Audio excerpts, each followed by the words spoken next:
നന്ദിയോടെ സ്തോത്രം ചെയ്യുന്നു, സ്തുതിക്കുന്നു. വീണ്ടും അനുഗ്രഹിക്കപ്പെട്ട സന്ധ്യാസമയം ഉപവാസത്തോടെ പ്രാർത്ഥനയോടെ കടന്നു വരുവാനായിട്ട് ദൈവം നമ്മെ സഹായിച്ചുവല്ലോ. കഴിഞ്ഞ ദിവസങ്ങളിലൊക്കെ മാറ്റമില്ലാത്ത ദൈവത്തിൻ്റെ ശബ്ദം നാം കേട്ടുകൊണ്ട് നാം ഇരിക്കുകയായിരുന്നല്ലോ. ദൈവം നമ്മെ ബലപ്പെടുത്തിക്കൊണ്ടിരിക്കുന്ന ദൈവത്തിൻ്റെ എല്ലാ കൃപയ്ക്കായിട്ട് ഞാൻ ദൈവത്തിന് നന്ദിയോടെ സ്തോത്രം ചെയ്യുന്നു. ഇന്ന് ഈ സന്ധ്യാസമയത്ത് ഈ മീറ്റിങ്ങിൽ സംബന്ധിക്കുന്നതായ ദൈവത്തിൻ്റെ ദാസന്മാർ, ഉപവാസത്തോടെ അയക്കുന്ന ദൈവജനം എല്ലാവരെയും ഈ അവസരത്തിൽ ഞാൻ സ്വാഗതം ചെയ്യുന്നു. ക്രിസ്തു യേശുവിലുള്ള വന്ദനം അറിയിക്കുന്നു. അതോടൊപ്പം തന്നെ ഇന്ന് സന്ധ്യാസമയം നമ്മുടെ ദൈവജന ശുശ്രൂഷയ്ക്കായിട്ട് കടന്നു വന്നിരിക്കുന്ന കർത്താവിൻ്റെ ദാസൻ പാസ്റ്റർ പ്രിൻസ് റാന്നി ഓർത്ത് ഞാൻ ദൈവത്തിന് സ്തോത്രം ചെയ്യുന്നു. അദ്ദേഹത്തെ ഓർത്ത് ഞാൻ ദൈവത്തിന് സ്തുതിക്കുന്നു. ഹല്ലേലൂയ. നമുക്ക് തുറന്നുള്ള സമയം വളരെ പ്രാർത്ഥനയുടെയായിരിക്കും. കർത്താവിൻ്റെ ദാസനെ തുറന്നുള്ള ശുശ്രൂഷയ്ക്കായിട്ട് ക്ഷണിച്ചുകൊള്ളുന്നു.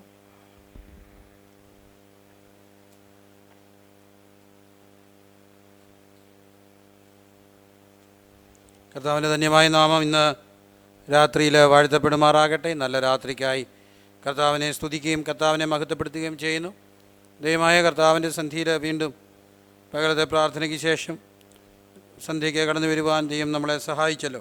അവിടുത്തെ സ്നേഹത്തിനായിട്ട് കർത്താവിന് സ്തോത്രം ചെയ്യുന്നു. നമുക്ക് നമ്മുടെ പുസ്തകങ്ങളെ തുറക്കാം. യോഹന്നാൻ എഴുതിയ സുവിശേഷം അതിൻ്റെ 19-ാമത് അധ്യായത്തിലേക്ക് നമ്മുടെ ശ്രദ്ധയെ തിരിക്കാം. യോഹന്നാൻ എഴുതിയ സുവിശേഷം 19-ാമത് അധ്യായം. ഒരുമിച്ച് പ്രാർത്ഥിക്കുന്നു. കർത്താവേ, അങ്ങയുടെ തിരുവചനത്തിന് മുമ്പാകെ ഞങ്ങൾ ഇരിക്കുക. എമ്മോസിലേക്ക് പോയ ശിഷ്യന്മാരോട് ചേർന്ന് കിടന്ന് അവർക്ക് അപ്പത്തെ നുറുക്കി കൊടുത്ത ആ കരങ്ങൾ കൊണ്ട്, തുളയ്ക്കപ്പെട്ട ആ കരങ്ങൾ കൊണ്ട് വചനമെന്ന അപ്പത്തെ ഞങ്ങൾക്കായിട്ട് നുറുക്കി തന്ന് കർത്താവെ ഞങ്ങളെ ചൈതന്യപ്പെടുത്തണമേ. ഞങ്ങളുടെ ചിന്താഗതികളെ, ഞങ്ങളുടെ കാഴ്ചപ്പാടുകളെ, കർത്താവെ ഞങ്ങളെ പണിയുന്ന വചനം, മാൻപേടകളെ പ്രസവിപ്പിക്കുമാറാക്കുന്ന, വനങ്ങളെ തോലിരിക്കുന്ന, പാറയെ തകർക്കുന്ന, കർത്താവെ അസ്ഥിമഞ്ചകൾ വരെ തുളഞ്ഞു വരുവാൻ കഴിവുള്ള ആ ജീവൻ്റെ വചനം രാത്രി ഞങ്ങളോട് സംസാരിക്കണമേ, ഇടപെടണമേ കർത്താവേ. യേശു കർത്താവിൻ്റെ നാമത്തിൽ തന്നെ ആമേൻ. കർത്താവ് നമ്മളെല്ലാവരെയും ഒരിക്കലൂടെ അനുഗ്രഹിക്കട്ടെ. പ്രാർത്ഥനയോടെ ആയിരിക്കാം. നമ്മൾ ഈ ഭാഗമെന്ന് പറയുന്നത് കർത്താവായ യേശുവിൻ്റെ ക്രൂശീകരണമായിട്ട് ബന്ധപ്പെട്ട ആ ഭാഗങ്ങളാണ്.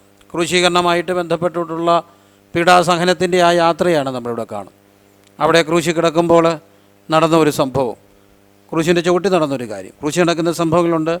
അതേ സമയത്ത് തന്നെ ആ നാടകത്തിൽ, ആ പീഡാസഹന യാത്രയിൽ അതിൻ്റെ ചുവട്ടിൽ കുറേ കാര്യങ്ങൾ നടക്കുന്നു. ആ ചുവട്ടിൽ നടന്ന കാര്യമാണ് നമ്മളിപ്പം വായിച്ചത്. അവരെന്ത് ചെയ്തു? അവൻ്റെ അങ്കിക്കായിട്ട് ചീട്ടിട്ടു. എന്നാൽ അതിനു മുമ്പോ അങ്കി എന്ത് ചെയ്തു? ഓരോ പടയാളി ഒരു പങ്കായിട്ട് 4 പങ്കാക്കി. അത് കഴിഞ്ഞിട്ട് അങ്കിക്ക് എന്തിട്ടു? ചീട്ടിട്ടു. വളരെ തീവ്രമായിട്ട് ആ 19-ാം അധ്യായം വായിക്കുമ്പോൾ നമ്മുടെ കാഴ്ചപ്പാടുകളിൽ എന്നെ വളരെ ഗൗരവമായിട്ട് ചിന്തിപ്പിച്ച ഒരധ്യായമാണ് 19-ാം അധ്യായം. പ്രത്യേകിച്ച് യോഹന്നാൻ എഴുതിയ സുവിശേഷത്തിലെ ആ സഹനയാത്രയിലുണ്ടായ സംഭവങ്ങൾ. യോഹന്നാൻ മാത്രം എഴുതിയ കുറേ കാര്യങ്ങളുണ്ട്. എന്തുകൊണ്ടാണ് യോഹന്നാൻ മാത്രമായിട്ട് അത് എഴുതുവാനായിട്ട് കഴിഞ്ഞത്? വളരെ ഗൗരവമായിട്ട് നമ്മളത് ഓർക്കുമ്പോൾ ഈ നമ്മുടെ ആത്മീയതയിൽ എവിടെയൊക്കെയോ വ്യത്യാസങ്ങൾ വരാനുള്ളതായിട്ട് നമ്മൾ മാറും. എന്തൊക്കെയോ നമുക്ക് സംഭവിക്കുന്നുള്ള യാഥാർത്ഥ്യം.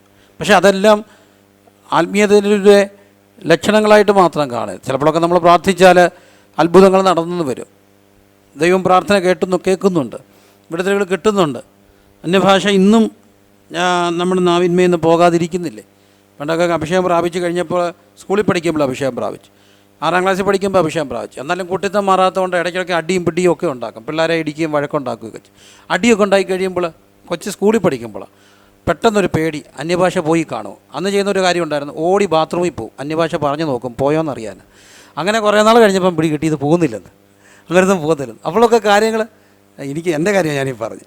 സ്കൂളിൽ അപ്പോൾ കൊച്ചിലെ ആവശ്യം അപ്പോൾ എല്ലാവരും പറയും മോനെ ഒന്നും ചെയ്യല്ലേ, പാപം എല്ലാം ചെയ്താൽ ഇതെന്തോ ചെയ്യും, പോകുന്നു. അപ്പം പോരുന്നൊരാഗ്രഹമുണ്ട്. എന്നാലും കള്ളം പറഞ്ഞിട്ടോ അടിയുണ്ടാക്കിയിട്ടോ ഒക്കെ ഇപ്പോഴും ഉണ്ട്. സ്കൂളിൻ്റെ നാറുന്ന ടോയ്ലറ്റിനകത്ത് ഓടി കയറുമായിരുന്നു. എന്താ പറയാനാ? അന്യഭാഷ പറയാനാണ്, പോയെന്ന് നോക്കാൻ. അങ്ങനെ കുറേ നാൾ കഴിഞ്ഞപ്പോൾ അവിടെ കിട്ടി ഇതങ്ങനൊന്നും പോകുന്നില്ലെന്ന്. അങ്ങനെയൊക്കെ ആകുമ്പോഴൊക്കെ കാര്യങ്ങൾ അങ്ങ് ലഘുവായിട്ട് പോകില്ല. എന്തൊക്കെയോ ആവർത്തിക്കുന്നില്ലേ? ആവർത്തനങ്ങൾ ഇങ്ങനെ നടക്കുന്നുണ്ട്. ഒരു മനുഷ്യനെ എവിടെ വെച്ചോ കണ്ടപ്പോൾ ഒരു അയാളുടെ വലത്തേക്കത് പൊള്ളിയിരിക്കുന്നു. ഞാനല്ല, ഒരാൾ കണ്ടു വലത്തേക്കത് പൊള്ളിയിരിക്കുന്നു. അപ്പോൾ എന്താ ചോദിച്ചപ്പോൾ പറഞ്ഞു, ഞാൻ പിള്ളേർക്ക് രാവിലെ ധൃതി വെച്ച് തുണി തേച്ച് കൊടുക്കുകയായിരുന്നു. തുണി തേച്ചുകൊണ്ടിരുന്നപ്പോൾ ഒരു ഫോൺ വന്നു. അപ്പോൾ ഞാൻ പെട്ടെന്ന് അറിഞ്ഞില്ല. അപ്പം ചോദിച്ചു ഇടത്തേക്ക് അതിനെന്തോ പറ്റിയ? ആ വിളിച്ച ആൾ പിന്നെയും വിളിച്ചപ്പോൾ എന്തോ പറ്റി? ഇടത്തേക്ക് അത് പൊള്ളിപ്പോൾ. അപ്പോൾ ഇങ്ങനെ ആവർത്തിക്കുന്നുണ്ട്. സീരിയസ് ആയിട്ടാണോ? നമ്മുടെ ആത്മീയ ലോകത്തോട്ട് നമ്മൾ നോക്കുന്നത്. എന്തൊക്കെയോ സംഭവിക്കുന്നുണ്ട്, പക്ഷേ നമ്മൾ സീരിയസ് ആണ്. രാവിലെ യോഗത്തിന് വരുന്നുണ്ട്, ഞായറാഴ്ച വരുന്നുണ്ട്, എല്ലാ വർഷവും 21 ഇവിടെയുണ്ട്. ഇവിടെ എല്ലാ വർഷത്തിലാണെന്ന് തോന്നുന്നു, അല്ലേ? വർഷത്തിൽ 1 ആണോ? അല്ലേ? ഞങ്ങൾക്ക് വർഷത്തിൽ 1ഉം 2ഉം ഒക്കെ വരുന്നുണ്ട്. അതിങ്ങനെ നടക്കും. ഡിസംബറിൽ ഉപവാസം, ഞങ്ങൾക്കാണ് മെയ്യിൽ ഉപവാസം, ഇടയ്ക്ക് എല്ലാ 3 മാസങ്ങളിൽ കൂടുമ്പോൾ 7 ദിവസം, പിന്നെന്ന് വേണ്ട. ഇതെല്ലാം വന്നില്ലല്ലോ. മാസത്തിൽ ഒരിക്കൽ കത്രുമേശയുണ്ട്, VBS ഉണ്ട്, പിന്നെ ആണ്ടോടാണ്ട് കൺവെൻഷനുണ്ട്. ഇതെല്ലാം ഇങ്ങനെ നടക്കുന്നുണ്ട്. പക്ഷേ തീവ്രമാണോ? എവിടെയോ ഒരു 4 കെട്ടിടങ്ങളോ, അതിൻ്റെ നടുക്ക് തുറസായ സ്ഥലമാണ്. ആ കെട്ടിടത്തിന് തീ പിടിച്ചു. അപ്പോൾ ഇതിന് നടുക്ക് കയറിയുന്ന പെട്ടെന്ന് അണയ്ക്കാം. അപ്പോൾ ഇങ്ങനെ ഫയർഫോഴ്സിനെ പെട്ടെന്ന് വിളിച്ചു. ഫയർഫോഴ്സ് വരികയാണ്. തീനാളുകൾക്കിടയിൽ കൂടെ ഫയർഫോഴ്സിലെ ഡ്രൈവർ വണ്ടി ഓടിച്ച് തീക്കകത്തൂടെ കെട്ടിടത്തിനകത്ത് വണ്ടി കയറ്റി. അകത്ത് കയറ്റിയിട്ട് പെട്ടെന്ന് ചാടിയിറങ്ങുന്നു ഫയർഫോഴ്സ്. തീ അണക്കിയ. തീയെല്ലാം അണച്ചു കഴിഞ്ഞപ്പോൾ സാഹിത്യത കാണിച്ച ഈ തീക്കകത്തൂടെ ഓടിച്ച് വണ്ടി കയറ്റിയ ആ ഡ്രൈവറെ എല്ലാവരും കൂടെ പൊക്കിയെടുത്തു. എന്നിട്ടോ അന്നേരം തന്നെ പഞ്ചായത്ത് മെമ്പർ പറഞ്ഞു 1000 രൂപ കാശ് അവാർഡ്. കാശ് അവാർഡെല്ലാം മേടിച്ച് കഴിഞ്ഞപ്പോൾ ആരോ ചോദിച്ചു ഈ പൈസ കൊണ്ട് എന്തോ ചെയ്യുമെന്ന്. അപ്പോൾ ഈ ഡ്രൈവർ പറഞ്ഞു എൻ്റെ വണ്ടിക്കൊരു ബ്രേക്ക് പിടിപ്പിക്കുമെന്ന്. കാരണം ഈ വണ്ടിക്ക് ബ്രേക്കില്ലായിരുന്നു. അല്ലാതെ ധീരത കൊണ്ടൊന്നും സംഭവിച്ചതല്ല. ഇതൊക്കെ അങ്ങ് സംഭവിക്കുകയാണ്. ഇതൊക്കെ എന്തൊക്കെയോ സംഭവിക്കുന്നുണ്ട്. നമ്മുടെയും കാര്യം അതൊക്കെ തന്നെയല്ലേ. കാര്യങ്ങളൊക്കെ നടക്കുന്നുണ്ട്. പക്ഷേ തീവ്ര ചിന്തയിൽ നിന്നോ, തീവ്രമായ ഒരു ധ്യാനത്തിൽ നിന്നോ, ആഴമായ ദൈവത്തോടുള്ള സ്നേഹത്തിൽ നിന്നോ ഒക്കെയാണോ ഇതൊക്കെ സംഭവിക്കുന്നത്?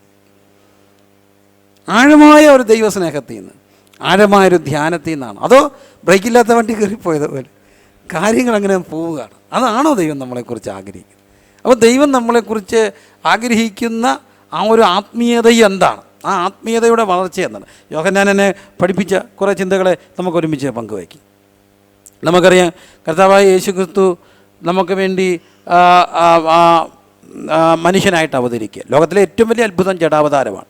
ഞാനിവിടെ പ്രിയ അച്ചായൻ നടത്തിയ ഇവിടുത്തെ ഈ സഭ, അത് ഈ സഭയിലുള്ള പല പ്രിയപ്പെട്ടവർ ഉത്സാഹിച്ച് നടത്തിയ ഡി-അഡിഷൻ ക്യാമ്പയിന് 2 പ്രാവശ്യം രക്ഷയ്ക്കുള്ള ആഹ്വാനം കൊടുക്കുവാനായിട്ട് വന്നിട്ടുണ്ട്. അന്നൊക്കെ ഞാൻ പറഞ്ഞ കാര്യങ്ങൾ തന്നെ ഒന്നുകൂടെ ആവർത്തിക്കും. കർത്താവ് തൻ്റെ മനുഷ്യനെ സൃഷ്ടിക്കുമ്പോൾ സ്വന്തം സ്വരൂപത്തിലും സാദൃശ്യത്തിലുമാണ് സൃഷ്ടിച്ചത്. ദൈവിക സ്വരൂപത്തിൽ സൃഷ്ടിക്കപ്പെട്ട മനുഷ്യൻ. ദൈവത്തിൻ്റെ സ്വരൂപം എന്ന് പറയുമ്പോൾ വളരെ ഗൗരവമായിട്ട് ഓർക്കേണ്ട കാര്യമുണ്ട്. ദൈവം ത്രിയേക ദൈവമാണ്. വളരെ തൃത്വം ഏറ്റവും കൂടുതൽ ധ്യാനിക്കേണ്ട ഒരു കാര്യം. എത്ര ധ്യാനിച്ചാലും തൃത്വത്തിൻ്റെ മർമ്മം മനസ്സിലാകത്തില്ല. ഇല്ല. ശരിക്കും തൃത്വം എന്താ? പിതാവ്, പുത്രൻ, പരിശുദ്ധാത്മാവ്. അപ്പം 3 ദൈവങ്ങളല്ല, പക്ഷേ 3 ആളത്വങ്ങളാണ്. ഏകദൈവത്തിൻ്റെ 3 ആളത്വങ്ങൾ. ഇതെങ്ങനെ മനസ്സിലാക്കും? എങ്ങനെ മനസ്സിലാക്കാൻ കഴിയും? എങ്ങനെ പറയാൻ കഴിയും? ഇത് പറയാൻ ശ്രമിച്ചവർക്കൊക്കെ ഒത്തിരി പരാജയം പറ്റിയിട്ടുണ്ട്. അങ്ങനെ ഇടറിപ്പോയിട്ടുണ്ട്. എൻ്റെ കൂടെ പഠിച്ച ഒരു സുഹൃത്ത് ഇതിൻ്റെ പഠനം തിസീസ് ചെയ്യാൻ പോയിട്ട് അവസാനം കണ്ടെത്തി, പിന്നെ ഇപ്പം എല്ലാം കടഞ്ഞിട്ട് ലോകോ സമസ്തോ സുഗുനോ ഭവന്തോ സർവ്വമത സമ്മേളനത്തിൻ്റെ പ്രചാരകനായി നടക്കുക. കാരണം തൻ്റെ വിശ്വാസം പോലും ഇടറിപ്പോയി. ആഴക്കത്തിലുള്ള ഒത്തിരി പഠനത്തിലേക്കൊക്കെ പോയതാണ്. അതുകൊണ്ട് ഞാൻ ദയവായിട്ട് പറയും, ഒത്തിരി ആഴത്തിൽ പോകരുത്. കടലിലൊക്കെ പോകുമ്പോൾ എഴുതി വെച്ചിട്ടുണ്ട്, don't go in to the deep. അപകടമാണ്. അറിയാവുന്നൊക്കെ അറിഞ്ഞാൽ അങ്ങ് മേളിച്ചല്ല. ഒത്തിരി അറിയാൻ പോയാൽ ഒത്തിരി പ്രശ്നങ്ങളുണ്ടാകും. അറിവ് ചീർപ്പിക്കും, അറിവ് അഹങ്കരിപ്പിക്കും. അറിവ് കൂടുന്തോറും അഹങ്കാരം കൂടും. അറിവുകൾ മതി. എന്തറിവാ? അതുകൊണ്ടാണ് പൗലോസ് പറയുന്നത്, വേറെ ഒന്നും അറിയണ്ട, ആരെ മാത്രം അറിഞ്ഞാൽ മതി? ക്രിസ്തുവിനെ മാത്രം അറിഞ്ഞാൽ മതി. ഒത്തിരി അറിവ് അറിയാൻ പോകുമ്പോൾ ഗ്രീക്ക്, ഹീബ്രു, മറ്റേത് മറിച്ചത്, വായനയുടെ പരപ്പും ആഴമായ വായനയും ഒക്കെ നല്ലതാണ്. പക്ഷേ ഒത്തിരി വായനയെ കൂടെ കൂടുന്ന പലരുടെയും വിശ്വാസം തകരപ്പെടുന്നുണ്ട്. വിശ്വാസത്തിൽ ഉറച്ചിട്ടേ വായനയ്ക്ക് പോകാവൂ. ഇല്ലെങ്കിൽ അവസാനം വിശ്വാസവും കാണത്തില്ല, ഒന്നും കാണാതെ പോകും. അപ്പോൾ അങ്ങനെ ദൈവം തൃത്വം എന്ന് പറയുന്നത് എന്താ? തൃത്വം ഭയങ്കര മിസ്റ്റീരിയസ് ആയിട്ട് കാര്യം. തൃത്വം പറയുമ്പോൾ ഞാൻ എപ്പോഴും പറയുന്നൊരു കാര്യമുണ്ട്. ഞങ്ങളുടെ അടുത്തൊരു റാന്നി വെല്ലുവിളിയിൽ ഒരു തൃത്വത്തെക്കുറിച്ചുള്ള പ്രഭാഷണം നടക്കുക. ആ പ്രഭാഷണം നടത്തിയത് ഗീബറുസ്മാർ ഒസ്താത്യൂസ് എന്ന് പറഞ്ഞ പ്രശസ്തനായ ഒരു തിരുമേനിയാണ്. അദ്ദേഹം ഭയങ്കര പ്രശസ്തനായിരുന്നു. മാവേലിക്കര ഭദ്രാസനത്തിൻ്റെ അധിപതിനായിരുന്ന തിരുമേനി. അദ്ദേഹമാണ് ഈ പാവങ്ങളുടെ തിരുമേനി എന്നറിയപ്പെട്ടുന്ന തിരുമേനിയാണ്. അദ്ദേഹം വളരെ ഈ സ്വർണ്ണമാല ഉപയോഗിക്കാതിരുന്ന ഏറ്റവും ലളിതമായി ജീവിച്ചൊരു മനുഷ്യൻ. അദ്ദേഹത്തിൻ്റെ പ്രശസ്തമായൊരു പുസ്തകം CSS ആണെന്ന് തോന്നുന്നു ഇറക്കിയിട്ടുണ്ട്, ദരിദ്ര ലോകത്തിൽ ധനവാനായി ജീവിക്കുന്ന പാപം. എവിടെ കിട്ടിയാലും എടുത്ത് വായിക്കാവുന്നൊരു പുസ്തകം, ദരിദ്ര ലോകത്തിൽ ധനവാനായി ജീവിക്കുക. എന്നെ ഒത്തിരി സ്വാധീനിച്ചൊരു പുസ്തകം. അപ്പോൾ ആ ബുക്കിനകത്തൊക്കെ അദ്ദേഹം തൃത്വമായിട്ട് ബേസ് ചെയ്താണ് ഈ പങ്കുവയ്ക്കുന്ന ആശയങ്ങളെല്ലാം കൊണ്ടുവരുന്നത്. അപ്പോൾ അദ്ദേഹം തൃത്വത്തെക്കുറിച്ച് വളരെ ഗൗരവമായൊരു പ്രസംഗം ഞങ്ങളുടെ അടുത്തുള്ളൊരു പള്ളി നടത്തി. ആഴത്തിലുള്ളൊരു പ്രസംഗം എല്ലാം കഴിഞ്ഞപ്പോൾ മുമ്പിൽ ഇരുന്നതെല്ലാം സഹോദരിമാരാണ്, ഒരു സഹോദരി സമാജവുമായിട്ട് ബന്ധപ്പെട്ട. പക്ഷേ ഫിലോസഫിക്കലായിട്ടുള്ള ഈ മെസ്സേജ് ആർക്കും മനസ്സിലായില്ല. മനസ്സിലായില്ലെന്ന് കണ്ടപ്പോൾ അതിൻ്റെ പിന്നാലെ എഴുന്നേറ്റ തിരുമേനി, അദ്ദേഹമാണ് ക്രിസോസ്റ്റം തിരുമേനി. തമാശക്കാരനല്ലേ? അദ്ദേഹം ആദ്യം പറഞ്ഞൊരു സ്റ്റേറ്റ്മെൻ്റ് ഉണ്ട്. ബഹുമാനപ്പെട്ട തിരുമേനി ഇത്രയും ആഴത്തിൽ തൃത്വത്തെക്കുറിച്ച് പറഞ്ഞപ്പോൾ ഞാൻ ഓർത്തു പോകുകയായിരുന്നു, ത്രിയേക ദൈവത്തിന് പോലും ഇതിനെക്കുറിച്ച് ഇത്രയും അറിവുണ്ടോ എന്ന്. അത്ര വലിയൊരു സംഭവം. പക്ഷേ ഭയങ്കര മിസ്റ്ററിയല്ലേ? എന്താ തൃത്വം എന്ന് പറയുന്നത്? അപ്പം തൃത്വം എന്ന് പറഞ്ഞാൽ എന്താ? തൃത്വം ബന്ധമാണ്. ആ സ്വരൂപത്തിലാണ് ദൈവം മനുഷ്യനെ സൃഷ്ടിച്ചത്. അങ്ങനെ സൃഷ്ടിക്കപ്പെട്ട മനുഷ്യനെ ഏതെൻ്റെ തോട്ടത്തിൽ ദൈവം ആക്കി വെക്കുന്നു. എന്നും വെയിലാറുമ്പം ദൈവം വരും. എപ്പോഴാണ് വരുന്നത്? വെയിലാറുമ്പം. ഗൗരവമായിട്ട് ഓർക്കുകയാണ്, ദൈവം വരുന്ന ഒരു സമയമുണ്ട്. എപ്പോഴാണ്? വെയിലാറുമ്പം. ഈ വെയിലാറുക എന്നൊക്കെ പറഞ്ഞാൽ പകൽ പോയില്ല, രാത്രി വന്നുമില്ല. വന്നോ? ഇല്ല. പകൽ പോയോ? ഇല്ല. പകലിനും രാത്രിക്ക് ഇടയ്ക്കുള്ള ചെറിയ സമയമാണ് എന്ത്? സന്ധ്യ എന്ന് പറയുന്നത്. വളരെ ഗൗരവമായിട്ട് ഓർക്കണം. ചെറിയൊരു ഇടവേളയാണ്. പകൽ പോയില്ല, രാത്രി വന്നുമില്ല. ഇച്ചിരി കഴിഞ്ഞാൽ എന്തോ വരും? രാത്രി വരും. അതാണ് ഈ ജീവിത സന്ധികൾ എന്നൊക്കെ പറയുന്നത്. സാധാരണ പ്രായമൊക്കെ ആകുമ്പോഴാണ് ജീവിത സന്ധികൾ എന്നൊക്കെ പറയുന്നത്. പക്ഷേ 30-ാം സങ്കീർത്തനത്തിൽ ഒരു വാക്യമുണ്ട്, സന്ധ്യയെങ്കിൽ കരച്ചിൽ വന്ന് രാപർക്കും. ജീവിതത്തിന് ഒത്തിരി സന്ധികളില്ല. ഇന്ന് ഞാൻ ഏറെ കാണുന്ന കുറേ സന്ധികളുണ്ട്, ഒത്തിരി സന്ധികൾ. മച്ചായൻ ഗൾഫിലാണ്, നല്ല ജോലിയാണ്. ആ ജോലിയുടെ വെളിച്ചത്തിലോ 3 മക്കളിൽ ഒരുത്തനെ ഉക്രൈന് വിട്ടു പഠിപ്പിച്ചു. ഒത്തിരി പേര് വിടുന്നില്ലേ? എവിടെ? ഉക്രൈന്. പുളുങ്കിരി കൊടുത്താൽ ഉക്രൈന് പോകത്തില്ല, കാശെണ്ണി കൊടുക്കണം. പോണ്ടേ? കാശ് വേണ്ടേ? വേണം. ഉക്രൈനിൽ പോയി. മൂത്തവൻ, അവൻ 3-ാം വർഷം. 2-ാം വർഷത്തന്നെ ചൈനയെ വിട്ടു. എന്തിനാ? MBBSന്. ഇവിടെ കൊടുക്കുന്ന കാശൊക്കെ അഡ്ജസ്റ്റ് ചെയ്തൊക്കെ ഇപ്പോൾ ഇച്ചിരി ലാഭം. അങ്ങനെ അവൻ ചൈന വിട്ടു. മൂന്നാമനെ കോതമംഗലം മാർത്തരാഷ്ട്രീയസിൽ എഞ്ചിനീയറിംഗ് ചേർത്തു. കുഴപ്പമില്ല, 3 പേരും പോവുക. എല്ലാം ലോൺ കിട്ടി. ലോണിൻ്റെ എല്ലാ ആധാരം എന്താ? അച്ഛൻ്റെ NRE അക്കൗണ്ടാണ്. അവത്തേൽ ലോൺ കിട്ടി. പക്ഷേ പെട്ടെന്നൊരു ദിവസം വാർത്ത, അവിടെ ഒരു ദിവസം രാവിലെ ചെന്നപ്പോൾ അറബി ഒരു മര്യാദ കാണിച്ചില്ല, ഒരു ലെറ്റർ അടിച്ച് കൈ കൊടുത്തു, ജോലി ടെർമിനേറ്റഡ്, 1 മാസത്തെ സാവകാശം. ഇപ്പം നോക്കണേ, ഒരുത്തൻ ഉക്രൈനി, ഒരുത്തൻ ചൈനയിൽ, ഒരുത്തൻ ഇവിടെ പഠിക്കുന്നു. വേറെ ഒന്നുമില്ല. ജീവിതത്തിന് എന്തായി? സന്ധിയായി. പഠിക്കാൻ പോയ കൊമ്മക്കൊച്ച് തിരിച്ചു വന്നു. മിടുക്കി കൊച്ചായിരുന്നു. BS നേഴ്സിംഗ് അങ്ങോട്ട് കഴിഞ്ഞു. കല്യാണാലോചന വന്നപ്പം തൊട്ട് അവൾ പറയുന്നു, കല്യാണം ഇപ്പം വേണ്ട, ഞാനൊന്ന് ജോലി ചെയ്തിട്ട് അച്ഛനെ അമ്മയെ ഒന്ന് സഹായിച്ചിട്ട് മതി. ചെറുക്കം കെട്ടി വന്നാൽ ചിലപ്പോൾ അവനെ പൈസ കൊടുക്കാൻ സമ്മതിക്കത്തില്ല. പക്ഷേ കല്യാണം വന്ന് നിർബന്ധിച്ചപ്പോൾ അവൾ പറയുന്നത്, കെട്ടുവാണെങ്കിൽ ഞാൻ അവനെ കെട്ടത്തുള്ളൂ. ആരെയാ? ഏതോ ഒരുത്തനെ കണ്ടുവച്ചു. ഒരിക്കലും വെക്കാത്തൊരു കാര്യം. അപ്പോൾ അച്ഛൻ എന്താ പറഞ്ഞു? വെട്ടിക്കൊല്ലും. വാക്കത്തി എടുത്തു. അമ്മ എന്തോ എടുത്തു? അമ്മ പറഞ്ഞു, കയറേ കൊച്ചേ, എന്നെ കൊല്ലടി കൊല്ലേ. അമ്മയ്ക്ക് ആകെ അറിയാവുന്നത് എന്തോ ഇടിക്കാൻ അറിയാം, തന്നെത്താൻ കൊല്ലടി കൊല്ല്. ചെറുക്കൻ വിഷമടിക്കാൻ പോകുന്നു. ഇതെല്ലാം കണ്ടിട്ട് കുലുങ്ങാതെ കൊച്ചു നിൽക്കുക. അച്ഛനെ കൊല്ലണേ കൊല്ല്, ചാകണേ ചാക്. പക്ഷെ കെട്ടുവാണേ ആരെയാ കെട്ടത്തുള്ളൂ? അവനെ കെട്ടത്തുള്ളൂ. അന്നേ പ്രവചിച്ച് ഉള്ള പ്രവാചകന്മാരെ ഉളിവം പിടിച്ചു. എന്തിനാ? പ്രാർത്ഥിപ്പിക്കാൻ. കൊച്ചു മുറിയിൽ നിന്ന് ഇറങ്ങിയിട്ട് വേണ്ടേ തലേ കൈവെക്കാൻ. ഇവൾ ഇറങ്ങി വരത്തില്ല. നമുക്കൊക്കെ പറ്റുന്ന ഗതികേട്. കൊച്ചിനെ കൊണ്ടുപോവാ, പ്രാർത്ഥിക്കുക. അപ്പോൾ ആരാണ്ട് പറഞ്ഞു അതിന് ഉദരബന്ധനം ഉണ്ടെന്ന്. അഴിക്കാം, പക്ഷേ കൊച്ചിനെ കൈ കിട്ടണ്ടേ. ഇവൾ അടുത്ത് വരത്തില്ല.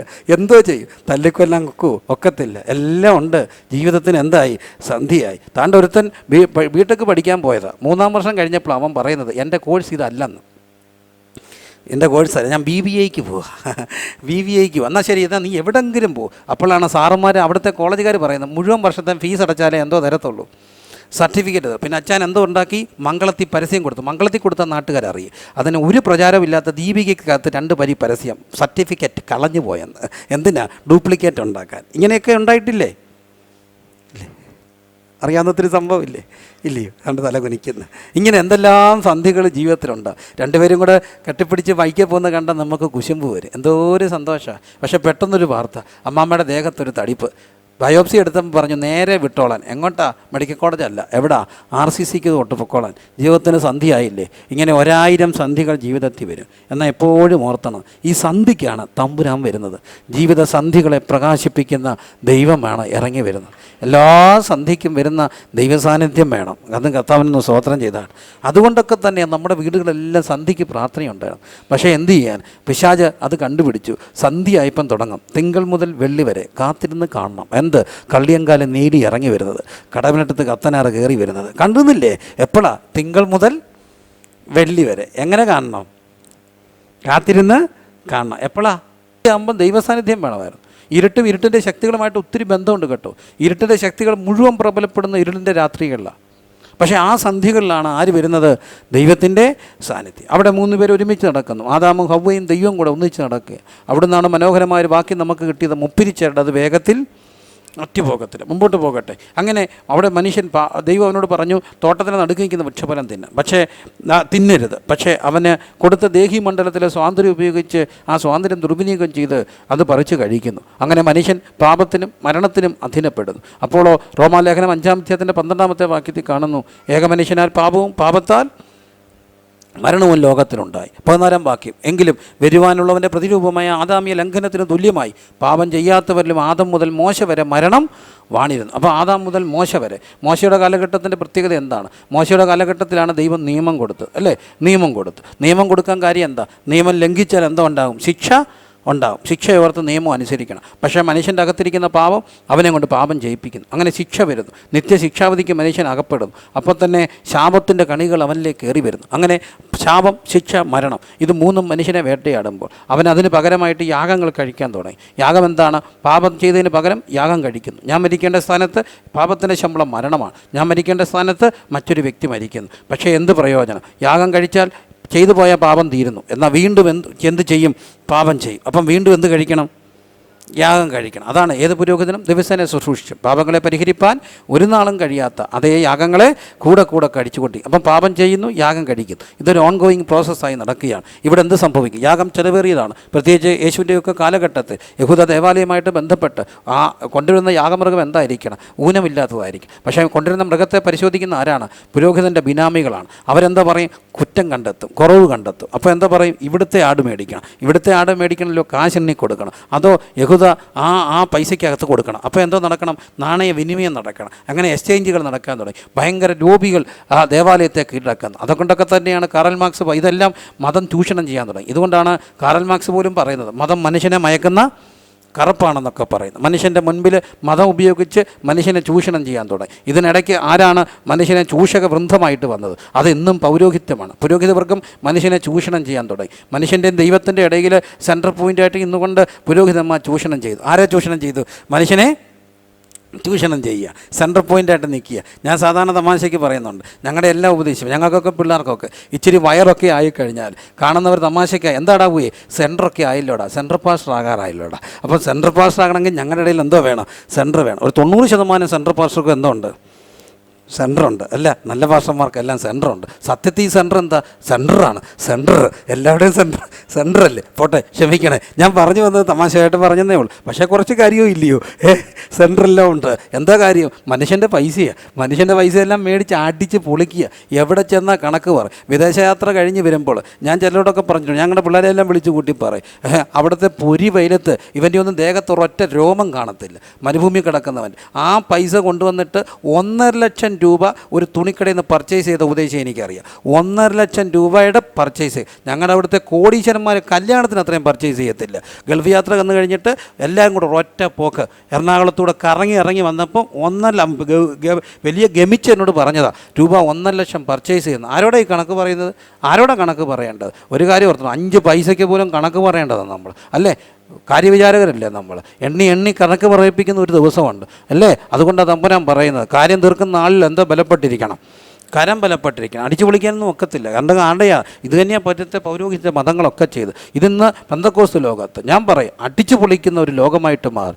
ആത്മീയതയുടെ പേര് നമുക്ക് എന്തും കാണിക്കാവുന്ന ദാഷ്ട്യത്തിൻ്റെ, അഹങ്കാരത്തിൻ്റെ, ധൂർത്തിൻ്റെ പര്യായമായിട്ടൊക്കെ മാറിയില്ല. ധൂർത്തിൻ്റെ പര്യായമായിട്ടൊക്കെ മാറിയില്ലേ? എന്താ ഇത്? അങ്ങനെ പോകുന്നൊരു കാലഘട്ടം. തിരിഞ്ഞു ചിന്തിക്കേണ്ട ഒരു കാലം അതിക്രമിച്ചിരിക്കുക. ഇല്ലെങ്കിൽ നമ്മൾ എവിടെയൊക്കെ വില പറയേണ്ടി വരും. പിടിച്ചു നിർത്തും. അപ്പോൾ നോക്കണം, ആദായ നികുതിക്കാരൊക്കെ കയറി വന്നാൽ കുറച്ച് നല്ലതാണെന്ന് തോന്നിപ്പോകുന്നുണ്ട്. എന്താ കാര്യം? അതുപോലെ ധൂർത്തിൻ്റെ ഒരു പര്യായമായി മാറുക. ഏതും ആകാവുന്ന ഒരു ചിന്തയിലൊക്കെ വരുന്നില്ലേ? ഒരാളല്ല, എവിടെയൊക്കെയോ. ഞാൻ ഈ പറഞ്ഞു വരുന്നത് നമ്മളെല്ലാം തിരിഞ്ഞ് ദൈവത്തിൻ്റെ ലൈനിൽ കൂടെ ചിന്തിക്കണം. അങ്ങനെ വന്നപ്പം ദൈവത്തിൻ്റെ മനസ്സ് നൊന്തു. മതം മനുഷ്യനെ ചൂഷണം ചെയ്യാൻ തുടങ്ങിയപ്പോൾ അപ്പം ദൈവം ആരായിട്ട് മാറി? ദൈവം മനുഷ്യനായിട്ട് മാറി. ലോകം കണ്ട ഏറ്റവും വലിയ അത്ഭുതം, മനുഷ്യൻ ദൈവമായതല്ല, ദൈവം ആരായിട്ട് മാറി? മനുഷ്യനായിട്ട് മാറി. യേശുവിൻ്റെ ജഡാവതാരത്തെ വളരെ ധ്യാനപൂർവ്വം കാണണം. കാരണം യേശു മനുഷ്യനായി മാറി. മനുഷ്യനായിട്ട് മാറുമെന്ന് പറയുമ്പോൾ അതിനെ ഗൗരവമായിട്ട് കാണണേ. സകലത്തെയും സൃഷ്ടിച്ച ദൈവം, ചരാചരത്തെയും സൃഷ്ടിച്ച ദൈവം. ISROയിലൊക്കെ ജോലി ചെയ്തിട്ടുള്ള ശാസ്ത്രജ്ഞരില്ലേ? ഇന്നും പ്രപഞ്ചത്തിൻ്റെ മിസ്റ്ററി നിഗൂഢമല്ലേ? ഇന്നും കണ്ടെത്താത്ത അല്ലെങ്കിൽ മനസ്സിലാക്കാൻ കഴിയാത്ത ഗോളങ്ങളില്ലേ? അത്ര അനന്തമായ ഈ പ്രപഞ്ചത്തെ ഒറ്റ വാക്കുകൊണ്ട് സൃഷ്ടിച്ച ദൈവം തമ്പുരാൻ ആരെ തേടി വന്നു? മനുഷ്യനെ തേടി വന്നു. മനുഷ്യനെ തേടി വന്നിട്ടോ ഒരമ്മയുടെ വയറ്റിൽ ഒരു കുഞ്ഞായിട്ട് കിടക്കുക. അതുകൊണ്ടാണ് ലേഖനത്തിൽ നമ്മൾ വായിക്കുന്നത്, അവൻ ജഡത്തിൽ വെളിപ്പെട്ടു, അല്ലേ? അവൻ ജഡത്തിൽ എന്ത് ചെയ്തു? വെളിപ്പെട്ടു. യേശുവിൻ്റെ ജഡാവതാരം ചെറിയൊരു കാര്യമല്ല. യേശു നമുക്ക് വേണ്ടി മനുഷ്യനായി മാറി. ഒരമ്മയുടെ വയറ്റിൽ ചുരുങ്ങിക്കിടക്കുക, ഒതുങ്ങിക്കിടക്കുക. ഇത് നമുക്കൊരു റോൾ മോഡലാണ്. യേശു കിടക്കുന്നു ആരുടെ വയറ്റിലാണ്? മറിയത്തിൻ്റെ വയറ്റ് ചുരുങ്ങിക്കിടക്ക് ഒരു കൊച്ചു കുഞ്ഞ് 10 മാസം അവിടെ കിടന്നു. എന്നും ഓർത്തോണേ, ഒതുങ്ങിക്കിടക്കുക. ആ ഗർഭത്തിനകത്ത് ഒതുങ്ങിക്കിടക്കുക. ആരാ? ഈ പ്രപഞ്ചത്തെ മുഴുവൻ സൃഷ്ടിച്ച ദൈവം ഒതുങ്ങിക്കിടക്കുക. ഇതൊക്കെ പറയുമ്പോൾ ഓർത്തോണം, ഞാൻ പലപ്പോഴും പറയുന്നൊരു കാര്യം, ഇവിടെ ഒരു വലിയ ഗൗരവമായിട്ട് ഓർക്കേണ്ട കാര്യം, യേശു കർത്താവ് നമുക്ക് വേണ്ടി ഒതുങ്ങി എന്നുള്ളൊരു യാഥാർത്ഥ്യം. തമ്പുരാൻ ഒതുങ്ങി. ഇന്നത്തെ ലോകത്തിൻ്റെ ഏറ്റവും വലിയ പ്രശ്നം എന്താ? ആരുടെ മുമ്പിലും ആരും എന്ത് ചെയ്യത്തില്ല? ഒതുങ്ങത്തില്ല. ആരുടെ മുമ്പിലും ആരും എന്ത് ചെയ്യത്തില്ല? ഒതുങ്ങത്തില്ല. ഞങ്ങളുടെ സഭയിൽ ഒരു അച്ചായന്, അയാൾ എന്ത് ചെയ്താൽ ഒതുങ്ങത്തില്ല. അയാൾ എന്തോ എന്നറിയാമോ? ഉപദേശിച്ച് പ്രസംഗിക്കാൻ എഴുന്നേക്കുന്നുണ്ട്. പുള്ളി എഴുന്നേറ്റ് പറയും ഒരൊറ്റ പ്രാർത്ഥന, എന്നിട്ടോ പിതാവിൻ്റെയും പുത്രൻ്റെയും പരിശുദ്ധാത്മാവിൻ്റെ നാമത്തിൽ, ത്രിയേക ദൈവത്തിൻ്റെ നാമത്തിൽ ആശീർവാദം യോഗം പിരിച്ചു വിട്ടിരിക്കുന്നു. ഉപദേശി എന്തോ ചെയ്യാനാ ഒരുത്തൻ അങ്ങ് തുടങ്ങി എന്തോ ചെയ്യാനാ? ചവിട്ടി ഒതുക്കാൻ ഒക്കുമോ? പിന്നെ നമുക്കറിയാവുന്ന ആകെ മാർഗമുണ്ട്, മുട്ടയെ കുത്തിയിരുന്ന് എന്തോ ചെയ്യാനൊക്കോ? ഒതുക്കാൻ ഒക്കും. അതൊക്കെ അല്ലേ ഒക്കത്തുള്ളൂ. അപ്പം നോക്കണം, ഈ ആരുടെ മുമ്പിലും ഒതുങ്ങാത്ത മനുഷ്യന് എല്ലാം ഒരു റോൾ മോഡലുണ്ട്. യേശു കർത്താവ് ആടെടുക്ക് കിടക്കുക, അമ്മയുടെ വയറ്റിൽ എന്ത് ചെയ്ത് കിടക്കുക? ഒതുങ്ങി കിടക്കുക. ഞാൻ പലപ്പോഴും ഓർക്കുന്നത് ഇതൊരു റോൾ മോഡലാണ്, യേശു ഒതുങ്ങിയെന്നുള്ളത്. നമ്മളൊക്കെ ഒതുങ്ങാനായിട്ടൊരു റോൾ മോഡൽ ഉണ്ടെങ്കിൽ അത് കർത്താവാണ്. വളരെ ഒതുങ്ങിക്കിടക്കും, ഒരു മറുപടിയും പറയാതെ ഒതുങ്ങിക്കിടക്കുന്ന കർത്താവ്. കാൽവറിയിൽ കാണുന്ന അതാ, പിതാവേ ഇവർ ചെയ്യുന്നത് എന്തെന്നറിയാമെങ്കിൽ ഇവരോട് എന്ത് ചെയ്യണമേ? ക്ഷമിക്കണമേ എന്ന് പറഞ്ഞ ഒരു കർത്താവ്. അപ്പം കർത്താവ് ഒതുങ്ങി. ഞാനിത് പറയുമ്പോൾ ഓർത്തോണേ, പലപ്പോഴും ഇതൊക്കെ മനസ്സിലാക്കാറുണ്ട്. ഒതുങ്ങുക എന്നുള്ളത് ശുശ്രൂഷയിലൊക്കെ ഇത് പലപ്പോഴും സംഭവിച്ചിട്ടുണ്ട്. എപ്പോഴും ഓർക്കുന്നൊരു കാര്യമാണ്, ഒത്തിരി പിള്ളേരെ ഞാൻ പലപ്പോഴും വീട്ടിൽ കൊണ്ട് താമസിച്ചിട്ടുണ്ട്. അതിലൊരു പല പിള്ളേർ പല സമയങ്ങളിലായിട്ട് ഒത്തിരി പേരിൻ്റെ കൂടെ പലവട്ടം താമസിച്ചിട്ടുണ്ട്. മദ്യപാന ചികിത്സയൊക്കെ ആയിട്ട് ബന്ധപ്പെട്ട് പലരിന്നും പല ബുദ്ധിമുട്ടുകളും ഉണ്ടായിട്ടുണ്ട്. രസകരമായൊരു സംഭവം, ഒരിക്കലും പയ്യനെ കുറേ നാൾ താമസിച്ചു. അവൻ അന്നേ കോളേജിൽ നിന്ന് പഠിക്കുക, നല്ല ആരോഗ്യമുള്ള ചെറുപ്പക്കാർ, നല്ല മസിലൊക്കെ ഉണ്ട്. ഇവൻ എൻ്റെ കൂടെ താമസിക്കുക. അപ്പം ഒരു 6-7 മാസത്തോളം താമസിച്ചു. താമസിച്ചൊക്കെ കഴിഞ്ഞപ്പോൾ ഒരു സന്ധ്യയ്ക്ക് ഇവൻ പിന്നെ അങ്ങ് തിരിച്ചു പോയി. ഇവന് ഇച്ചിരി ഗുണ്ടായുസവും കാര്യങ്ങളൊക്കെ ഉണ്ട്. അങ്ങനെ ഇവനങ്ങ് പോയി നടക്കുന്ന സമയത്ത് ഒരു ദിവസം കുറേ നാളായിട്ട് ഇവനെ കാണുന്നില്ല. പക്ഷേ ഒരു 8 മാസത്തോളം എൻ്റെ കൂടെ ഉണ്ടായിരുന്നു. അന്ന് അവിടെ ഒരു വിവാഹത്തിൻ്റെ ശുശ്രൂഷ നടക്കുമ്പോൾ ചെറിയൊരു പ്രയാസം ഉണ്ടായി, ഒരു ഉന്തം തള്ളും ഒക്കെ ഉണ്ടായി. ആ സമയങ്ങളിൽ ഞങ്ങളതറിയുന്നില്ല, പക്ഷേ ആരൊക്കെയും അത് കൈകാര്യം ചെയ്തു. ഇച്ചിരി കഴിഞ്ഞപ്പോൾ ഈ കൊച്ചൻ വന്നു. ഇവൻ വന്നപ്പോൾ ആരോ പറഞ്ഞു, അത് പുറത്തു നിന്നൊരാൾ, സഭയിലുള്ള പ്രായമുള്ള ഒരു അച്ചായനെ പിടിച്ചു തള്ളിയൊരു സംഭവം. ആരോ ഇവനോട് പറഞ്ഞു ഇങ്ങനൊരു സംഭവം ഉണ്ടായെന്ന്. അവനങ്ങ് നകളിച്ചു, എന്താണ് ആരുടെ ചർച്ചിലെ അച്ചായന്മാരെ അടിച്ചത്? ചർച്ചിൻ്റെ ഗുണ്ടയായിട്ട് ഇവനങ്ങ് മാറി. ഇവൻ ഭയങ്കര ചീത്ത വിളി. ചർച്ചിന് ഗുണ്ടയൊന്നും വേണ്ട, ഗുണ്ടകൾ വേണ്ടാത്തതാണ് ചർച്ച്. അപ്പോൾ ഇവൻ കിടന്നങ്ങ് ഭയങ്കര ഷോ കാണിച്ചു. ഇതെല്ലാം കഴിഞ്ഞ് കല്യാണം എല്ലാം കഴിഞ്ഞ് ഞാൻ ഇറങ്ങി വന്നപ്പോൾ അന്ന് എൻ്റെ കൂടെ തെക്കുള്ളൊരു ഡ്രൈവറുണ്ട്. അവൻ എന്നോട് പറഞ്ഞു, അച്ചായ ഇവൻ ഭയങ്കര ചീത്ത വിളിയായിരുന്നു. അപ്പോൾ ഇവൻ ഇങ്ങോട്ട് നടന്ന് കയറി വരിക. അപ്പം ഞാൻ അവനെ വിളിച്ച് പറഞ്ഞു, എടാ നീ സ്നേഹം കൊണ്ടാണ് അവനോട് ചൂടായത്. നമ്മളോട് സ്നേഹം കൊണ്ടല്ലേ അവൻ അത്രയും ഈ കാര്യത്തിൽ ഇടപെട്ടത്. പക്ഷേ നമുക്കൊരു മാർഗ്ഗമുണ്ട്, നീ ചീത്ത വിളിച്ചാൽ ശരിയായില്ല. എടാ അവൻ പറഞ്ഞു, ഞാൻ ചീത്തയൊന്നും വിളിച്ചില്ല അച്ഛൻ. അപ്പം കൂടെ ഇന്ന് ഈ പയ്യൻ പറഞ്ഞു, അച്ഛാ അതൊന്നും പറയേണ്ട പോയി, നമ്മളൊക്കെ കേട്ടാ എന്ന് പറഞ്ഞു. എല്ലാവരും കൂടെ ചിരിച്ചു, അങ്ങ് പിരിഞ്ഞു. ഒരു 2 ദിവസം കഴിഞ്ഞപ്പോൾ ഞങ്ങളെല്ലാം കൂടി വീട്ടിൽ ഇരിക്കുക, സന്ധിക്കുക. എൻ്റെ ഈ ഡ്രൈവറുടെ ഫോണിലോട്ട് ഇവൻ്റെ ഒരു കോള് വന്നു. ആരാന്നും മനസ്സിലാകുന്നില്ല. അവൻ്റെ മുഖം വല്ലാതെ വളർന്ന് കണ്ടപ്പോൾ ഞാൻ ചോദിച്ചു, എന്താടാ? അവൻ എൻ്റെ കയ്യിലോട്ട് ഫോൺ തന്നു. ഫോൺ മേടിച്ചപ്പോഴോ ശുദ്ധ ചീത്തയാണ്. മറ്റവൻ വിളിക്കുക, ഇവനെ വിളിക്കുക. ഞാൻ പെട്ടെന്ന് പറഞ്ഞു, എടാ ഇത് ഞാനാടാ. അച്ചാച്ചനാ? ആണോ? എൻ്റെ അച്ചാച്ചനാണോ? അയ്യോ സോറി. ഞാൻ ചോദിച്ചാൽ നീ എവിടാ? ഞാൻ ടൗണിലുണ്ട്. എൻ്റെ പൊന്നുമോൻ ഇങ്ങോട്ട് വന്നേ. അവന് 2 മിനിറ്റ് കൊണ്ട് വന്നു. ബൈക്കിൽ എരപ്പിച്ച്, സൈലൻസറൊന്നും ഇല്ല, എടുത്ത് കളഞ്ഞേക്കുക. അപ്പോൾ അവനറിയാമല്ലോ, അവൻ എരപ്പിച്ച് കയറി വന്നു. അപ്പോൾ നല്ല ടൈറ്റ് ബെന്നൊക്കെ ഇട്ടിരിക്കുന്നത്. കാരണം അവൻ എന്താ ഉണ്ടെന്ന് അറിയാമോ? മസിലൊക്കെ ഉണ്ട്. ഈ മസിലുള്ള എല്ലാ പിള്ളേരും നോക്കിക്കോണം, കാല് പിയർട്ടിക്കൽ കാലായിരിക്കും, മസിലേ കാണത്തുള്ളൂ. അപ്പോൾ ഇവൻ കയറി വന്നു. ഞാൻ പറഞ്ഞു, എടാ ഇരിക്കടാ എന്ന് പറഞ്ഞു. അവൻ അവിടെ ഇരുന്നു. അപ്പം ഞാൻ ചോദിച്ചു, മോനെ പറഞ്ഞു, എടാ നിനക്കെന്താ പ്രശ്നം? ഓ എനിക്ക് പ്രശ്നമൊന്നുമില്ല. എടാ നിനക്ക് എന്നോട് പ്രശ്നം വല്ലതും ഉണ്ടോ? എനിക്ക് അച്ചാച്ചനോടൊരു പ്രശ്നമില്ല. എടാ നിനക്ക് ഇവരോട് പ്രശ്നമുണ്ടോ? ഇല്ല. അവരോട് പ്രശ്നമുണ്ടോ? ഇല്ല. അപ്പോൾ അമ്മയോട് പ്രശ്നമുണ്ടോ? അമ്മയോട് അയ്യോ എനിക്കൊരു പ്രശ്നമില്ല. അപ്പയോട് പ്രശ്നമുണ്ടോ? അപ്പച്ചനോട് എനിക്കൊരു പ്രശ്നമില്ല, എൻ്റെ അപ്പച്ചനല്ലേ. പിന്നെ ആരോടാ പ്രശ്നം? അപ്പം ഇങ്ങനൊന്നും അല്ല, കുറേ നേരം കൊണ്ട് നിനക്ക് ഇവനോടാണോ പ്രശ്നം? അവനോട് പ്രശ്നമുണ്ട്. എന്താടാ പ്രശ്നം? അതൊക്കെ പിന്നെ പറയാം. അവൻ പറഞ്ഞ ഡയലോഗ്, മോനെ ദിനേശ നീ ചെവിയെന്ന് ഉള്ളിക്കോ, 2 ആഴ്ചക്കകത്ത് നിനക്കിട്ട് ഞാൻ വെച്ചിട്ടുണ്ടാ. ഇവൻ എന്ത് ചെയ്ത് അയയുന്നില്ല. അപ്പം ഞാൻ കുറേ നേരം കഴിഞ്ഞപ്പോൾ, ചേട്ടാ നീ അത് വിട്ടറാ, ഞാനങ്ങ് ക്ഷമ ചോദിക്കുക അവന് വേണ്ടി. അവൻ പറഞ്ഞു, ഞങ്ങളുടെ സ്റ്റൈൽ ഇതാ, ആദ്യം അടി പിന്നെ ക്ഷമ, ആദ്യം അടി നടക്കട്ടെ പിന്നെ ക്ഷമ ചോദിക്കുക. അടി കഴിഞ്ഞിട്ടാണ് കോംപ്രമൈസ്. അടിയുണ്ട്, 2 ആഴ്ചക്കകത്ത് നിനക്കിട്ടുണ്ട്. അയ്യോ ഇവൻ അയയുന്നില്ല, ഇവനങ്ങ് വില്ലിക്കുകയാണ്, ഇവൻ അയയുന്നില്ല, അങ്ങ് അടിക്കുമെന്നുള്ള ശൈല. എൻ്റെ ക്ഷമയുടെ നെല്ലിപ്പലക പോയി. അവനെന്നറി ഞാൻ നോക്കിയപ്പോൾ എൻ്റെ അപ്പ പതുക്കെ എഴുന്നേക്കുന്നത് എന്തിനാണെന്നറിയാമോ? ചാരുകസയുടെ ഇടയിൽ നീ കമ്പൂരാനാ ഇവനിട്ടൊന്ന് കൊടുക്കാനായി.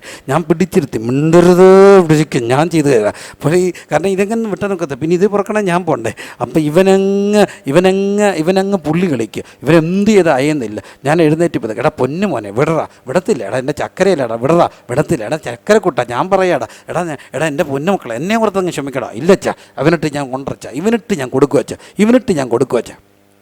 എൻ്റെ ചെമയുടെ നെല്ലിപ്പല തീർന്നു. ഞാൻ ചെന്നിട്ട് ഇവനിങ്ങനെ കസേര ഇരിക്കുകയാണ്, സിംഗിൾ സെറ്റ് ഇങ്ങനെ ഇരിക്കുക. ഞാൻ ഇവൻ്റെ മുമ്പിലോട്ട് സാഷ്ടാംഗ പ്രണാമം അങ്ങ് വീണു. ഇവൻ്റെ കാലെ കയറി കെട്ടിപ്പിടിച്ച്, എടാ വിഷയം വിടറ. ഞാനോട് പറഞ്ഞെടാ, നീ എൻ്റെ തലയെ തൊട്ട് സത്യം ചെയ്ത് ഈ വിഷയം വിട്ടെന്ന് പറയാൻ ഞാൻ എഴുന്നേക്കത്തില്ല. നിങ്ങൾ കേൾക്കണോ? അരമണിക്കൂറിലുള്ള ഇവനെ കാലെ കിടത്തി. ഇവൻ പറയത്തില്ല ഞാൻ എഴുന്നേക്കത്തുമില്ല. നോക്കാം ആരാ ജയിക്കുന്നത്. ഇവൻ ഇടയ്ക്ക് രണ്ടും തൊട്ട് എഴുന്നേറ്റ് പോകാൻ നോക്കി. ഞാൻ വിട്ടില്ല, കാലെ പിടിച്ച് അവിടെ ഇരുത്തി. അവിടെ ഇരുന്നു. കുറേ കഴിഞ്ഞപ്പോൾ എൻ്റെ അമ്മയുടെ BP കൂടി. അമ്മ പറഞ്ഞെടോ ചെറുക്കോ പറയടോ, എൻ്റെ കൊച്ചൻ ചത്തു വിടാ പറയടോ. അമ്മയും ഭാര്യയും കൂടെ അപ്പുറത്തും ഇപ്പുറത്തും കരഞ്ഞപ്പോൾ ഇവൻ അവസാനം പറഞ്ഞു ശരി വിട്ടിരിക്കുന്നു എന്നങ്ങോട്ട് പറയാൻ തുടങ്ങി. ഞാനൊരു 8-10 വർഷം കൊണ്ട് നടന്ന് വളർത്തിയൊരു കൊച്ചു പാർശ്വമുണ്ട്. ഇവൻ ഓടിക്കേറി വന്നപ്പോൾ ഞാൻ ഇവൻ്റെ കാലയെ കിടക്കുക. അവൻ്റെ അരിശം കയറി. അവൻ കഥയൊക്കെ കൊണ്ട് വലിച്ചങ്ങോട്ട് അടച്ചിട്ട് തുടങ്ങി. നീ എൻ്റെ അച്ചാച്ചനെ കാലെ കിടത്തി, അടിക്കടാ, നീ എന്നെ അടിക്കടാ, നീ അങ്ങ് കാണിക്കടാ, എന്തോ ചെയ്യടാ. അവൻ പറഞ്ഞു നിനക്കിട്ടുണ്ടോ, നിനക്കിട്ട് ആർക്കിട്ട്, കൊച്ചുപദേശിക്കിട്ട്. വീണ്ടും കിടന്നു. ആരെ അടിക്കാതിരിക്കാൻ? നല്ല രസമാണ്. അരവെക്കാൻ മണിക്കൂർ എടുത്തിൻ്റെ കാലാ കിടക്കുന്നത്. ഇപ്പം പറയുമ്പം തീർന്ന്. എന്ത് രസമാണെന്നറിയാം. ശ്വാസം മുട്ടും, ശ്വാസം കണ്ണിക്കൂടെ ഉതിരം ചാട്. അതെല്ലാം കഴിഞ്ഞ് ഞാൻ എഴുന്നേറ്റെല്ലാം കഴിഞ്ഞ് അവനങ്ങ് മിടുക്കനായിട്ട് ബൈക്കൊക്കെ എടുത്ത് പോയേ. ഒരു 2 ആഴ്ച കഴിഞ്ഞില്ല. അതിന് മുമ്പ് ഞാനും വേറൊരു സഹോദരനും കൂടെ നിൽക്കുമ്പോൾ ഇവൻ്റെ അമ്മ എന്നെ വിളിച്ചു. തൻ്റെ ഇടിവണ്ടി വന്നിട്ട്, ഏതാ ഇടിവണ്ടി എന്നൊക്കെ പറഞ്ഞാൽ പോലീസിൻ്റെ, ഇവനെ റെയ്ഡ് ചെയ്ത് വീട്. അവനെ പൊക്കിക്കൊണ്ട് പോയി. അവൻ കരയുക. ഞാൻ പെട്ടെന്ന് എൻ്റെ കൂടെ അന്നേരം ഒരു സഹോദരനുണ്ട്. അദ്ദേഹം ഒരു ഇച്ചിരി പിടിപാടുള്ള മനുഷ്യനാണ്. അദ്ദേഹത്തിൻ്റെ സുഹൃത്തായിരുന്നു സർക്കിൾ. അദ്ദേഹത്തെ കൊണ്ട് വിളിപ്പിച്ചുകൊണ്ട് സർക്കിൾ പറയുക, ഞാൻ അവനെ പിടിച്ചുടനെ അവൻ മസിൽ പിടിച്ച് കാണിച്ച്, എൻ്റെ പൊന്ന് സാറേ ഇവനിട്ട് ഇവൻ്റെ മസിലുടയ്ക്കാതെ എനിക്ക് സമാധാനം വരത്തില്ലെന്ന് അയാൾ പോലും കട്ട് ചെയ്ത് 70 ദിവസം റിമാൻഡിൽ കിടന്നു. ഒരു കാര്യം ഓർത്തോണേ, എനിക്ക് എന്തെങ്കിലും ദോഷം വന്നു, എനിക്ക് തമ്പുരാൻ്റെ കൃപയാ, ഒരു ദോഷവും വന്നിട്ടില്ല. ഞാൻ നിങ്ങളോട് പറയട്ടെ, അവൻ നാട്ടിലുമില്ല, എവിടെയാണെന്ന് പോലും അറിയത്തില്ല. എൻ്റെ പ്രിയമുള്ളവരെ, ഒതുങ്ങാൻ പഠിക്കുന്നത് ദൈവത്തിൻ്റെ കൃപയാണ്. ദൈവസന്നിധിയിൽ ജഡത്തിൽ വെളിപ്പെട്ട് യേശു നമ്മളെ പഠിപ്പിച്ചത് വലിയൊരു കാര്യമാണ്, ഒതുങ്ങുക എന്നുള്ളത്. എന്താ വിട്ടുകളയാൻ മനസ്സിലാത്ത? എന്തിനാ തർക്കുത്തരം പറയുന്നത്? എന്തിനാ വിട്ട് സംസാരിക്കുന്നത്? വീട്ടിലാണെങ്കിൽ, സഭയിലാണെങ്കിൽ, കുടുംബത്തിലാണെങ്കിൽ, എവിടെ ആണെങ്കിൽ പഠിക്കുക. യേശുവാണ് നമ്മുടെ റോൾ മോഡൽ. അതുകൊണ്ടൊക്കെ തന്നെ VBS നടക്കുമ്പോൾ നമ്മൾ ആവേശത്തിൽ വിളിക്കും. ആരാ നമ്മുടെ നേതാവ്? ആരല്ല? സച്ചിനല്ല, സേവകല്ല, ധോണിയെ അല്ല. ഇവിടെ ഒന്നും ഇല്ലേ? ഞങ്ങളൊക്കെ റാലി നടത്തും വിളിച്ചു കൊടുക്കുന്ന മുദ്രാവാക്യം സച്ചിനല്ലോ, സേവക്കല്ല, ധോണിയല്ല, ശ്രീശാന്തുമല്ല. ആരാ നമ്മുടെ നേതാവ്? യേശു നമ്മുടെ നേതാവ്. യേശുവാ നേതാവ്. യേശു നേതാവാണെങ്കിലോ അവിടെ ഒതുങ്ങാനായിട്ട് പഠി. അങ്ങനെ ഒതുങ്ങി കേൾപ്പെടുന്നു. 30-ാമത്തെ വയസ്സിൽ പരസ്യ സൂക്ഷി ആരംഭിക്കുന്നു. 33 തിരുവയസ്സിൽ ആ ഗതസമ്മയുടെ രാത്രി വരുന്നു. ആ രാത്രി യേശു കർത്താവ് ഏറ്റവും സ്നേഹിച്ച 3 പേരെ കൊണ്ടുപോകുന്നു. ആരെയൊക്കെ? പത്രോസിനെയും യാക്കോബിനെയും യോഹന്നാനെയും കൊണ്ടുപോകുന്നു. 3 പേരെയും കൊണ്ട് കൊണ്ടുപോകുന്നു. എന്തിനാണ് ഇങ്ങനെ കൊണ്ടുപോകുന്നത്? അതിൻ്റെ പിന്നിൽ സൈക്കോളജിക്കലായിട്ടൊരു വിഷയമുണ്ട്. ഏത് മനുഷ്യനും സുഖമായിട്ട് മരിക്കാൻ ശാസ്ത്രം പറയുന്നൊരു കാര്യമുണ്ട്. ഏറ്റവും സ്നേഹിക്കുന്നവരടുത്ത് നിന്നാൽ മതി. ഏറ്റവും സ്നേഹിക്കുന്നവരടുത്ത് നിൽക്കുമ്പോൾ മരണം സുഗമമാകുമെന്നാണ് പറയുന്നത്. മരണം കുറച്ചുകൂടി എളുപ്പമാക്കുവാൻ സ്നേഹിക്കുന്നവരടുത്ത് വേണം. അതുകൊണ്ടൊക്കെ തന്നെയല്ലേ പണ്ട് കാലത്ത് കുറേ പേരൊക്കെ ഗൾഫിൽ പോയപ്പോൾ ഇളയ ചെറുക്കനെ അപ്പനും അമ്മയും പിടിച്ചു നിർത്തി. എന്തിനാണെന്നറിയാമോ? ഞാൻ ചാകുമ്പോൾ വെള്ളം തരാൻ വേണം. മറ്റവന്മാർ പറഞ്ഞു, നീ ഇവിടെ നിന്നോ, നിൻ്റെ കാര്യം ഞങ്ങൾ നോക്കിക്കൊള്ളാം, അവൻ്റെ കാര്യം കട്ടപ്പോക, അവർ രക്ഷപ്പെട്ടതല്ലാതെ ഇവനെ നോക്കാം. അവൻ ഇപ്പോഴും പറയും, തന്തേ തള്ളേ നോക്കാൻ എൻ്റെ ജീവിതം ഹോമിച്ചു ഇല്ലേ, അവൻ്റെ പിള്ളേർ അവനെ ചീത്ത വിളിക്കും. ഇങ്ങനെയൊക്കെ കുറേ സംഭവം കണ്ടിട്ടില്ലേ? എന്നാലും നഷ്ടമൊന്നുമല്ല. ആരെ നോക്കാനാ? അപ്പനെ അമ്മനെ നോക്കാൻ ഒരുത്തൻ നിൽക്കുക. എന്തിനാ? സ്നേഹിച്ചവർ കൂടെ വേണമെന്ന്. പക്ഷേ അതിനാണ് യേശു ഈ 3 പേരെ കൊണ്ടുപോയി. പക്ഷേ ഈ 3 പേരും എന്ത് ചെയ്തു പോയി? സുഖമായിട്ട് കിടന്നുറങ്ങി. തമ്പുരാൻ ഒറ്റയ്ക്കായപ്പോഴും അവിടെ ആരുണ്ടായിരുന്നു? പിതാവാൻ ദൈവം ഒരു ദൂതനെ അയച്ചു. ലൂക്കോസിൻ്റെ സുവിശേഷത്തിൽ കാണുന്നുണ്ട്. തുടർന്ന് നമ്മൾ കാണുന്നു യഹൂദ ചേവകർ റോമൻ പടയാളിയും കൂടെ വരുന്നു. യേശു കർത്താവിനെ അറസ്റ്റ് ചെയ്ത് കൊണ്ടുപോകുന്നു. അന്ന് രാത്രി 3 മതകോടതികൾ വിസ്തരിക്കുന്നു. അന്നാസ, കയ്യഫാവ്, സന്നദ്ധി സംഘം. അതിൻ്റെ ഒടുവിൽ പിലാത്തോ ആ കുറ്റക്കാരനെന്ന് കണ്ടിട്ടല്ല, എന്നിട്ടും വിധിച്ചിട്ട് അവൻ ദൈവദൂഷണം എന്ന് പറഞ്ഞ് അവനെ എന്ത് ചെയ്തു? പിലാത്തോസിൻ്റെ കയ്യിലേക്ക് കൊടുക്കുകയാണ്. രാജാവെന്ന് പറഞ്ഞുള്ള ആരോപണം ദൈവദൂഷണമാണ് ശരിക്കുള്ള ആരോപണം. പക്ഷേ റോമക്കാർക്കത് വലിയ വിഷയമായി തോന്നത്തില്ലാത്തത് കൊണ്ട് അതിനെ അവർ തിരിച്ചു രാജദൂഷണമാക്കി. അങ്ങനെ പീലാത്തോസിൻ്റെ അടുക്കിലേക്ക് അവനെ അയച്ചു. പീലാത്തോസ് യേശു കർത്താവിനെ എങ്ങനെ രക്ഷിക്കാൻ നോക്കുക. എന്താ കാര്യം? അവൻ നീതിമാനെന്ന് കണ്ടു. കൂടാതെ ക്ലൗദിയ പ്രോക്ല എന്ന് പറയുന്ന തൻ്റെ ഭാര്യാരത്നത്തിന് ഒരു സ്വപ്നത്തിൽ ഒരു ഏർപ്പാടുണ്ടായി. ഇവൻ നീതിമാനാണ്, ഈ രക്തത്തിൽ എന്തുണ്ടാകരുത്, പങ്കുണ്ടാകാൻ. അപ്പോൾ വീണ്ടും ഹെരോദാസിൻ്റെ അടുക്കിലേക്ക് അയക്കും. ഹെരോദാസ് തിരിച്ച് പീലാത്തോസിൻ്റെ അടുക്കിലേക്ക്. പീലാത്തോസ് എങ്ങനെയെങ്കിലും രക്ഷിക്കാനുള്ള മാർഗ്ഗം 10-ാം അധ്യായത്തിൽ കാണുന്നുണ്ട്. അവനെ വാറുകൊണ്ട് അടിപ്പിച്ച് ധൂമ്രവസ്ത്രം ധരിപ്പിച്ച് പുറത്ത് കൊണ്ടുവരുന്നു. എന്നിട്ട് വിജാതിനായ പീലാത്തോസ് ലോകത്തിന് യേശുവിനെ പരിചയപ്പെടുത്തുന്നു. ആ മനുഷ്യൻ ഇതാ, ബിഹോൾഡ് ദാറ്റ് മാൻ, ആ മനുഷ്യൻ ഇതാ, അടിച്ച് തകർക്കുകയാണ്. തകർത്തിട്ട് യേശു കർത്താവിനെ കൊണ്ട് ക്രൂശിക്കാൻ വേണ്ടി പോവുകയാണ്. ഗബ്ബദാ മുതൽ ഗോൽഗോത്ത വരെ യേശു നടന്നു പോവുകയാണ്. ഗബ്ബദാ മുതൽ ഗോൽഗോത്ത വരെ നടന്നു പോകുമ്പോൾ അവിടെ കാണുന്ന ഏറ്റവും വലിയ വലിയൊരു കാഴ്ചയുണ്ട്. എന്താണെന്ന് ചോദിച്ചാൽ രാവിലെ ഞാൻ പറഞ്ഞല്ലോ, ഇസ്ഹാക്ക് വിറകെടുത്തുകൊണ്ട് പോകുമ്പോൾ ആ ഇസ്ഹാക്ക് തന്നെ വിറകെടുക്കണമായിരുന്നു. എന്തുകൊണ്ടാണ് വിറകെടുക്കേണ്ടി വന്നത്? ഗബ്ബത മുതൽ ഗോൽഗോത്ത വരെ, പീലാത്തോസിൻ്റെ കൽത്തളം മുതൽ തലയോടിയെന്ന് അർത്ഥമുള്ള ഗോൽഗോത വരെ യേശു കർത്താവ് നടന്നു പോകുമ്പോൾ യേശു കർത്താവ് തന്നെ എന്തെടുക്കണമായിരുന്നു? ക്രൂശ് എടുത്തുകൊണ്ട് പോകണം. അതിൻ്റെ നെടിയ തൂണ് ഉള്ള ക്രോസ്, ആ വലിയ ക്രൂശ് എടുത്തുകൊണ്ട് പോവുകയാണ്. ആ വഴിത്താരെ യാത്രയിൽ പലപ്പോഴും ക്ഷീണം കൊണ്ട് ഭാരം താങ്ങാൻ വയ്യാതെ വീണു. അതുകൊണ്ടൊക്കെ തന്നെയാണ് കുരിശിൻ്റെ വഴിയിലൂടെ നടന്നു പോകുമ്പോൾ കത്തോലിക്കർ ഇന്നും ചെയ്യും. എന്താണ്? മുട്ടുകുത്തി എന്ത് ചെയ്യും? പ്രാർത്ഥിക്കും. എന്താ മുട്ടുകുത്തി പ്രാർത്ഥിക്കുന്നത്? യേശു കർത്താവ് വീണതിൻ്റെ ഓർമ്മയാണ്. മുട്ടുകുത്തുകയാണ്, ഇങ്ങനെ വീഴുകയാണ്, വീണും എഴുന്നേറ്റും പോകുക. വീണും എഴുന്നേറ്റും പോകുമ്പോൾ അവർക്ക് തോന്നി യേശു കർത്താവ് ഇടയ്ക്ക് വെച്ച് ഈ ഭാരമേറിയ കുരിശും കൊണ്ട് വീഴുമ്പോൾ മരിച്ചു പോകുമെന്നൊരു ചിന്ത തോന്നി.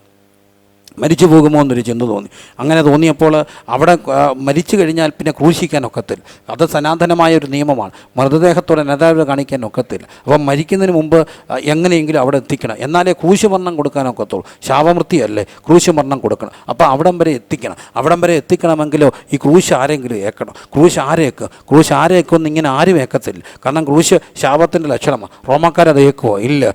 യഹൂദന്മാർ ഒട്ടും ഏക്കത്തില്ല. പിന്നെ ആരും ഏക്കും? ആരുടെയെങ്കിലും കയ്യിൽ ഇത് ഏൽപ്പിക്കണം. അവരിങ്ങനെ നോക്കുമ്പോൾ മർക്കോസിൻ്റെ സുവിശേഷത്തിൽ കാണുന്നുണ്ട്, കുറേനക്കാരനായ ആര് വന്നു? ശീമോൻ വന്നു. ആരാണ് ഈ കുറേനക്കാരൻ? അപ്പോസ്തലപ്രവൃത്തി 13-ാം അധ്യായത്തിൽ വായിക്കുമ്പോൾ അവിടെ ഒരു പ്രത്യേക പേര് കാണുന്നുണ്ട്. നീഗർ എന്ന് വിളിക്കുന്ന ശീമോനെ കാണുന്നുണ്ട്. ആരായിരിക്കണം ഈ നീഗർ? നീഗർ എന്ന് പറയുന്ന വ്യക്തി, ആ പദത്തിൽ നിന്നാണ് നീഗ്രോ എന്നുള്ളൊരു വാക്ക് വന്നിരിക്കുന്നത്. നീഗ്രോ എന്നുള്ള വാക്കിൻ്റെ അർത്ഥം കറുത്ത തൊലിയുള്ളവൻ, പരിപരുത്ത തൊലിയുള്ളവൻ. അങ്ങനെയാണെങ്കിൽ നീഗർ എന്ന് വിളിക്കുന്ന ഈ ശീമോൻ തന്നെയാണ് കുറേനക്കാരനായ ശീമോൻ എന്നാണ് ചിന്തിക്കുന്നത്. അപ്പോസ്തലപ്രവൃത്തി 13-ാം അധ്യായത്തിൽ കാണുന്ന ആ ശീമോൻ. അങ്ങനെയാണെങ്കിൽ ഈ ശീമോൻ ആരായിരിക്കണം? കറുത്ത ഒരു മനുഷ്യൻ, നീഗ്രോ പോലത്തെ കുറേനക്കാരനാണ്. ആ മനുഷ്യൻ്റെ തോളിലേക്ക് ഈ ക്രൂശ് വെച്ചു കൊടുത്തു. ഈ ക്രൂശ് വെച്ചു കൊടുത്തിട്ട് എന്തിനാണ്? യേശുവിനെ അവിടം വരെ എത്തിക്കാൻ, ജീവനോട് എത്തിക്കാൻ വേണ്ടി ഈ ക്രൂശ് എടുത്ത് അങ്ങോട്ട് കൊടുക്കുമ്പോൾ അതുമായിട്ട് ബന്ധപ്പെട്ട് തന്നെ നടക്കുന്ന മറ്റൊരു സംഭവമുണ്ട്. യേശു പെട്ടെന്ന് തിരിഞ്ഞു നോക്കി. അപ്പോൾ കുറേ സ്ത്രീകൾ വരുന്നു. ആ സ്ത്രീകളെ നോക്കി യേശു കർത്താവ് ഇങ്ങനെ പറഞ്ഞു, യെരൂശലേം പുത്രിമാരേ, നിങ്ങളെയും നിങ്ങളുടെ മക്കളെയും ചൊല്ലി കരവീൻ. എന്തുകൊണ്ടെന്നാൽ ഒരു കാലം വരുന്നു. എന്ത് വരുന്നു? അന്ന് കുന്നുകളെ ഞങ്ങളുടെ മേൽ വന്ന് വീഴുവിൻ, മലകളെ ഞങ്ങളുടെ മേൽ വന്ന് മൂടുവിൻ എന്ന് പറയുന്ന ഒരു കാലം വരുന്നു. എന്നിട്ട് പറഞ്ഞൊരു കാര്യമുണ്ട്, മക്കളില്ലാത്തവർ, പ്രസവിക്കാൻ ഭാഗ്യം ലഭിക്കാത്തവർ, മുലയൂട്ടാൻ ഭാഗ്യം ലഭിക്കാത്തവർ, ഭാഗ്യവതി എന്ന് പറയുന്ന ഒരു കാലം വരുന്നു എന്ന് യേശു തൻ്റെ യാത്രയെ പറയുകയാണ്. വളരെ ഗൗരവമായിട്ട് ഓർക്കണം. അങ്ങനെ ഒരു കാലം വരുന്നു എന്ന് പറഞ്ഞത് ഇന്ന് നമ്മൾ നോക്കിയാൽ പറയും, എന്ത് ചെയ്തിരിക്കുക? വന്നിരിക്കുക അല്ലേ? മക്കളില്ലാത്തവർ ഭാഗ്യവതി എന്ന് പറയുന്ന ഒരു കാലം വരുന്നില്ലേ? വന്നിട്ടില്ലേ? അവർ അന്ന് പറയുന്നു, മക്കളെ കുന്നുകളെ ഞങ്ങളുടെ മേൽ വന്ന് വീഴുക, മലകളെ ഞങ്ങളുടെ മേൽ വന്ന് മൂടുവിൻ. ഒരു രാത്രി ഒരു നല്ല പെൺകുട്ടി, വളരെ മിടുക്കിയ ഒരു കുട്ടി, ആ കുട്ടിയെ കാണാതെ വന്നപ്പോൾ ആരുടെ പോയെന്നൊരു കാര്യങ്ങൾ മനസ്സിലായി. എന്തോ ഒരു സംശയങ്ങൾ. വീട് ഉറങ്ങാതിരിക്കുക, വീട്ടിൽ പലയിടത്തും തപ്പിപ്പോകുന്നു, വീട് ഉറങ്ങാതിരിക്കുക. വെളുപ്പാങ്കാലത്ത് എനിക്കൊരു ഫോൺ കിട്ടി, തീരെ നല്ല വെളുപ്പാങ്കാലത്ത്. അവൾക്കും ഉറക്കം വരുന്നില്ല, എൻ്റെ കല്യാണം കഴിഞ്ഞു, ഞാൻ ഇന്നിടത്തുണ്ട്, അമ്മയോട് ചെന്നതെന്ന് പറയണം. ദൗത്യം എന്നെ ഏൽപ്പിച്ചു, ദൂതുവാഹിയായി ആ പതിരാത്രിക്ക് അവിടുന്ന് പോരുന്നു. വെളുപ്പിനെ ഈ അമ്മ എടുക്കുക ചെന്ന്. അവർ ഉറങ്ങിയിട്ടുണ്ടോ? ഇല്ല. എല്ലാവരും ശവം പോലെ വീട്ടിൽ ഇങ്ങനെ കുത്തിപ്പിടിച്ചിരിക്കുക. ഞാൻ ചെന്ന് ആൻറ്റിയോട് പറഞ്ഞു, ആൻറ്റി നല്ലൊരു അമ്മ, മരിച്ചിട്ടില്ല, കല്യാണം കഴിഞ്ഞു, ഇന്നിടത്തുണ്ട്, ഞാൻ കണ്ടൊരു കാഴ്ചയുണ്ട്. ആ അമ്മ തലയിട്ട് ഭിത്തിക്കിട്ടിരിക്കുക, നല്ല ഭിത്തി, പക്ഷെ ഭിത്തി കുലുങ്ങുന്നു. എനിക്ക് ആ ഇടി, അത്ര ഇടിയ, എത്ര പേര് പിടിച്ചിട്ടു അമ്മ നിൽക്കുന്നില്ല, ഇടിച്ചിട്ട് പറയുന്നൊരു കാര്യമുണ്ട്, ഇടിഞ്ഞ് വീഴട്ടെ, കുന്ത്രാണ്ടം എല്ലാം കൂടി ഇടിഞ്ഞ് വീഴട്ടെ. പെട്ടെന്ന് വല്ലാത്ത എൻ്റെ മനസ്സിലോട്ട് കൊളുത്തിപ്പിടിച്ചു. തമ്പുരാൻ്റെ വാക്ക് അന്ന് പറയും, മലകളെ ഞങ്ങളുടെ മേൽ വന്ന് വീഴുവിൻ, കുന്നുകളെ ഞങ്ങളുടെ മേൽ വന്ന് മൂടുവിൻ എന്ന് പറയുന്ന ഒരു എന്തു വരുന്നു? കാലം വരുന്നു. വന്നു. പക്ഷേ അവിടെയും ഗബ്ബത മുതൽ ഗോൽഗോത്ത വരെയുള്ള യാത്രയിൽ മറ്റൊരു കാര്യം കാണുന്നുണ്ട്. എന്താണ്? കുറേനക്കാരൻ. മർക്കോസ് സുവിശേഷം വായിക്കുമ്പോൾ രണ്ടുപേരെ കാണുന്നു, അലക്സാണ്ടറും രൂഫോസും. ആരാണിവർ? ക്രൂശെടുത്ത ആ മനുഷ്യൻ്റെ മക്കൾ. അവർ രണ്ടും ആരായി മാറി? ക്രിസ്തുവിൽ പ്രസിദ്ധരായി മാറി. ഗബ്ബത മുതൽ ഗോൽഗോത്ത വരെയുള്ള യാത്ര നമ്മളെ പഠിപ്പിക്കുന്ന ഒരു കാര്യമുണ്ട്. യെരൂശലേം പുത്രിമാരെ, നിങ്ങളുടെ മക്കളെയും ചൊല്ലി കരവിൻ. ഒരു കാലം വരുന്നു, മക്കളില്ലാത്തവർ ഭാഗ്യവതി എന്ന് പറയുന്ന കാലം വരുന്നു. പക്ഷേ ഈ സാധു മനുഷ്യൻ്റെ രണ്ട് മക്കളും ക്രിസ്തുവിൽ പ്രസിദ്ധരായി മാറിയില്ലേ? എന്താ പഠിപ്പിക്കുന്നത്? മക്കളെ ചൊല്ലി ചെയ്യുവാൻ കഴിയുന്ന ഏറ്റവും വലിയൊരു കാര്യമുണ്ട്. ഗബ്ബത മുതൽ ക്രൂശ് വരെ ക്രിസ്തുവിൻ്റെ ഭാരം വഹിക്കുന്ന യാത്രയിൽ അല്പമെങ്കിലും ഭാരം ചുമക്കുവാൻ നമുക്ക് കഴിഞ്ഞിട്ടുണ്ടെങ്കിൽ, ഇന്ന് കഴിയുന്നുണ്ടെങ്കിൽ, നാളുകളിൽ അത് തലമുറയ്ക്ക് അനുഗ്രഹമായി മാറും. മനസ്സിലാകുന്ന പറയുന്ന രാത്രി ദൈവത്തെ ഒന്ന് സ്തുതിക്കാമോ? ഹല്ലേലൂയ. നോക്കുക, ആ യാത്ര തുടരുകയാണ്. അങ്ങനെ ആ യാത്ര തുടർന്ന് പോകുമ്പോൾ ഇവിടെ ആ ക്രൂശിലേക്ക് വരികയാണ്. യേശു കർത്താവിനെ രണ്ട് കള്ളന്മാരുടെ നടുവിൽ ക്രൂശിക്കുന്നത്. എന്തിനാണ്? കഥ കേൾക്കുന്ന ലാഘവത്തോടെ ഇരിക്കരുത്. യേശു കർത്താവിനെ രണ്ട് കള്ളന്മാരുടെ നടുവിലായിട്ട് ക്രൂശിച്ചു. എന്തിനാണ് കള്ളന്മാരുടെ നടുവിൽ ക്രൂശിച്ചത്? പ്രത്യേകിച്ച് ഒരു കാര്യമുണ്ട്. കള്ളന്മാരുടെ നടുവിൽ കിടക്കുന്നവൻ പെരുങ്കള്ളനാണ്. എന്നിട്ടോ നടുക്കിട്ടത് ഇവർക്ക് അബദ്ധം പറ്റിയതാണ്. പക്ഷേ ഇവർക്ക് അബദ്ധം പറ്റിയതാണ് അല്ല. എൻ്റെ യേശുവിൻ്റെ സ്ഥാനം എപ്പോഴും നടുക്കുക, തൃത്വത്തിൻ്റെ നടുക്ക്. 2-3 പേർ എൻ്റെ നാമത്തിൽ എവിടെ കൂടിയാലും അവരുടെ നടുവിൽ, ആകാശത്തിനും ഭൂമിക്കും നടുവിൽ, ദൈവത്തിൻ്റെയും മനുഷ്യൻ്റെ നടുവിൽ. നോക്കുക, കാലഘട്ടത്തെ രണ്ടായി ചിരിച്ചുകൊണ്ട് AD എന്നും BC എന്നും തിരിച്ചുകൊണ്ട് അതിൻ്റെ നടുവിൽ 7 പൊന്നലവക്കയുടെ നടുവിൽ. നോക്കുക, യഹൂദന്മാരെ പേടിച്ച് ശിഷ്യന്മാർ വാതിലടച്ചിരിക്കെ യേശുദാനും അവരുടെ നടുവിൽ. യേശുവിൻ്റെ സ്ഥാനം എപ്പോഴും എവിടെയാണ്? നടുക്കാണ്. ഇവർ അവനെ നടുക്കിട്ടു. ആ നടുക്കിട്ടിരിക്കുമ്പോൾ അവിടെ നടക്കുന്ന ഒരു സംഭവമാണ് നമ്മൾ വായിച്ചത്. എന്താണ്? യേശുവിൻ്റെ അങ്കിക്കായിട്ട് അവരെന്തോ ഇടുന്നു? ചീട്ടിടുന്നു. ഇവിടെ ഒരു മനുഷ്യൻ നിപ്പുണ്ട്. അത് ക്രൂശിൻ്റെ ചവിട്ടി നടക്കുന്നൊരു കാര്യമാണ്. അവിടെ നിൽക്കുന്നൊരു യോഹന്നാൻ. ആ യോഹന്നാൻ തന്നെക്കുറിച്ച് പറയുന്ന യോഹന്നാൻ്റെ സുവിശേഷത്തെ മാത്രം കാണുന്ന ചില കാര്യങ്ങളാണ് ഞാൻ വായിച്ചത്. എന്താണ് യോഹന്നാൻ മാത്രം ഇത് പറയാൻ കാര്യം? കാരണം യോഹന്നാൻ ഒരിക്കലും കാണാത്തത് എഴുതത്തില്ല, കേട്ടതും എഴുതത്തില്ല. അവൻ എന്തേ എഴുതത്തുള്ളൂ? കണ്ടത് എഴുതത്തുള്ളൂ. പക്ഷേ ഈ യോഹന്നാൻ്റെ ഈ യാത്രയിൽ ഞാൻ ഇതുവഴി കടന്നു പോകുമ്പോൾ, ഈ അധ്യായങ്ങൾ കടന്നു പോകുമ്പോൾ എനിക്ക് യോഹന്നാനിൽ കണ്ട ഒരു ചേഞ്ച് മനസ്സിലായി. എന്താ ചേഞ്ച് എന്നറിയാമോ? ഭയങ്കര ഒരു ചേഞ്ച് ഉണ്ടായി. യോഹന്നാൻ ഒരു ചേഞ്ച് ഉണ്ടായി. ഇതാണ് മാനസാന്തരം എന്നൊക്കെ പറയുന്നത്. ഭയങ്കര ഒരു മാറ്റം. ഈ മാറ്റം 13-ാം അധ്യായത്തിൽ തുടങ്ങിയ ഒരു മാറ്റമാണ്. 13-ാം അധ്യായത്തിലാണ് പെസഹ ആചരിക്കാനുള്ള നാഴിക വന്നു എന്ന് യേശു അറിഞ്ഞിട്ട് ശിഷ്യന്മാരെയും കൂട്ടിക്കൊണ്ട് എങ്ങോട്ട് പോയി? മാളികമുറിയുടെ പുറത്തേക്കാണ്. 13-14 അധ്യായങ്ങൾ യേശു മുറിയുടെ മുറത്തിരിക്കുകയാണ്. 15, 16, 17 അധ്യായത്തിൽ യേശു കെദ്രോൻ തോട്ടിൽ കൂടി ഇങ്ങനെ നടന്നു പോവുകയാണ്. 18-ാം അധ്യായത്തിലാണ് മഹാപുരോഹിത പ്രാർത്ഥനയൊക്കെ നമ്മൾ കാണുന്നത്. അപ്പോൾ യേശു കർത്താവ് ഇങ്ങനെ ആ 13-ാം അധ്യായത്തിൽ യേശു പെസഹായി ആചരിക്കാനായിട്ട് കടന്നു പോവുകയാണ്. അവിടെ ഇരിക്കുന്ന സമയത്ത് ഒരു പ്രത്യേക സംഭവം നടക്കുന്നുണ്ട്. യേശു സ്നേഹിച്ച ഒരു ശിഷ്യൻ യേശുവിൻ്റെ എവിടെ ചാരിയിരുന്നു? മാറിൽ ചാരിയിരുന്നു ഒരു ശിഷ്യൻ. അവിടെ ഈ സുവിശേഷം എഴുതുന്നത് ആരാ? യോഹന്നാണ്. 4-ാമത്തെ സുവിശേഷം യോഹന്നാൻ എഴുതുകയാണ്. പക്ഷേ യോഹന്നാൻ ഒരിടത്ത് പോലും എന്ത് പറയുന്നില്ല? യോഹന്നാൻ എന്ന് പറയുന്നില്ല. പിന്നെ എന്തേ പറയുന്നുള്ളൂ? യേശു സ്നേഹിച്ച മറ്റേ ശിഷ്യൻ ആരാ? യോഹന്നാനാണ്. പക്ഷേ അങ്ങനെ പറയുന്ന ഒരാളാണോ യോഹന്നാൻ? അല്ല. ഈ യോഹന്നാനെ നമ്മൾ പറഞ്ഞാൽ നമുക്കറിയാം, മർക്കോസിലൊക്കെ കാണുന്നുണ്ട്. ഒരു ദിവസം യേശുവിൻ്റെ അടുക്ക് വന്ന് ചോദിച്ചു, സബദി മക്കൾ, കർത്താവേ, നീ മഹത്വത്തിൽ വരുമ്പോൾ ഞങ്ങളെ എവിടെ ഇരുത്തണം?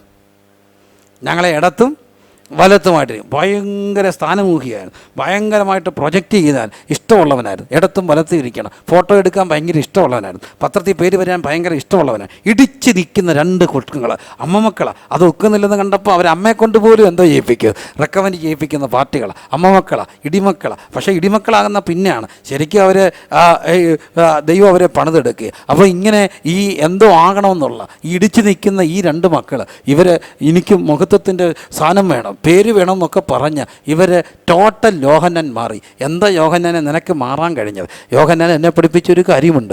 യോഹന്നാൻ പറയും, മർക്കോസിൻ്റെ മാളിക മുറിയിൽ കുറേ നേരം ഞാൻ അവൻ്റെ നെഞ്ചിത്താര്, he lean to his bosom എന്നൊക്കെ പറയുന്ന വാക്ക് ഒരമ്മയുടെ മാറെന്നൊക്കെയുള്ള അർത്ഥത്തിലാണ്. അതുകൊണ്ടൊക്കെ തന്നെ ആയിരിക്കണം യോഹന്നാൻ യേശുവിൻ്റെ അമ്മയെ കണ്ടത്. അപ്പം ആ മാറിലേക്ക് അവൻ ചാരി കുറേ നേരം ഇരുന്നു. മാറി ചാരിയിരുന്ന എന്തോ കേൾക്കാമെന്നറിയാം? മാറി ചാരിയിരുന്ന എന്തോ കേൾക്കാം?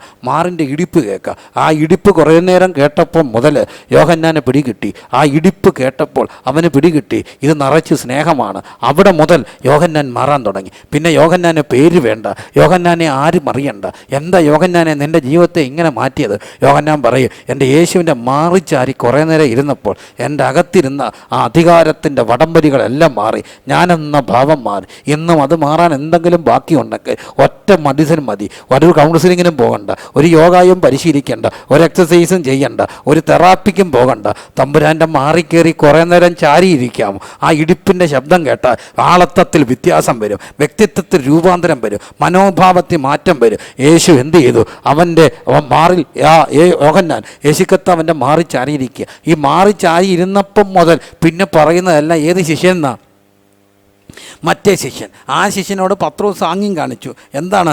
യേശു കൈ താലത്തിൽ മുക്കുന്നവൻ എന്നെ ഒറ്റിക്കൊടുക്കുന്നു. 13-ാം അധ്യായത്തിൽ ഒറ്റിക്കൊടുക്കുന്നു. അത് ആരാണെന്ന് ചോദിക്കാനായിട്ടൊക്കെ പറയുന്നു. പക്ഷേ യേശു പറഞ്ഞോ? ഇല്ല. യേശു പറഞ്ഞോ? ഇല്ല. അതാണ് യേശുവിൻ്റെ സമാധാനം എന്ന് പറയുന്നത്. യേശുവിനറിയാം അത് പറയാൻ പാടില്ല. യേശു എങ്ങാണോ അത് പറഞ്ഞായിരുന്നെങ്കിൽ എന്തോ സംഭവിച്ചേനെ? പറയും, വലിയൊരു കാര്യം സംഭവിച്ചേനെ. അപ്പം തന്നെ യൂദാ ഒറ്റിക്കൊടുക്കുമെന്നെങ്ങാണ് യേശു പറഞ്ഞിരുന്നെങ്കിൽ അപ്പം തന്നെ പത്രോസിൻ്റെ വാള് ആരുടെ പുറത്ത് വീണേനെ? യൂദായുടെ ഭാഗത്ത്. കാരണം അവിടെ നമ്മളുണ്ട്, സുവിശേഷങ്ങൾ നമ്മൾ കാണുന്നുണ്ട്, പത്രോസ് വാളെടുത്ത് ചേകവൻ്റെ കാത് അറത്തു എന്നല്ലേ മലയാളത്തിൽ എഴുതിയിരിക്കുന്നത്, അറത്തു എന്നാണെങ്കിൽ എന്തൊരു വാക്കായിരിക്കും. വെട്ടിയെന്നാണ് രസം ഉണ്ടായിരുന്നത്, ഒറ്റ വെട്ടം കൊടുത്തു. മറ്റേ അറക്കുക എന്ന് പറഞ്ഞാൽ വെട്ടിപ്പിടിപ്പിച്ചിട്ട് എന്തു ചെയ്തു?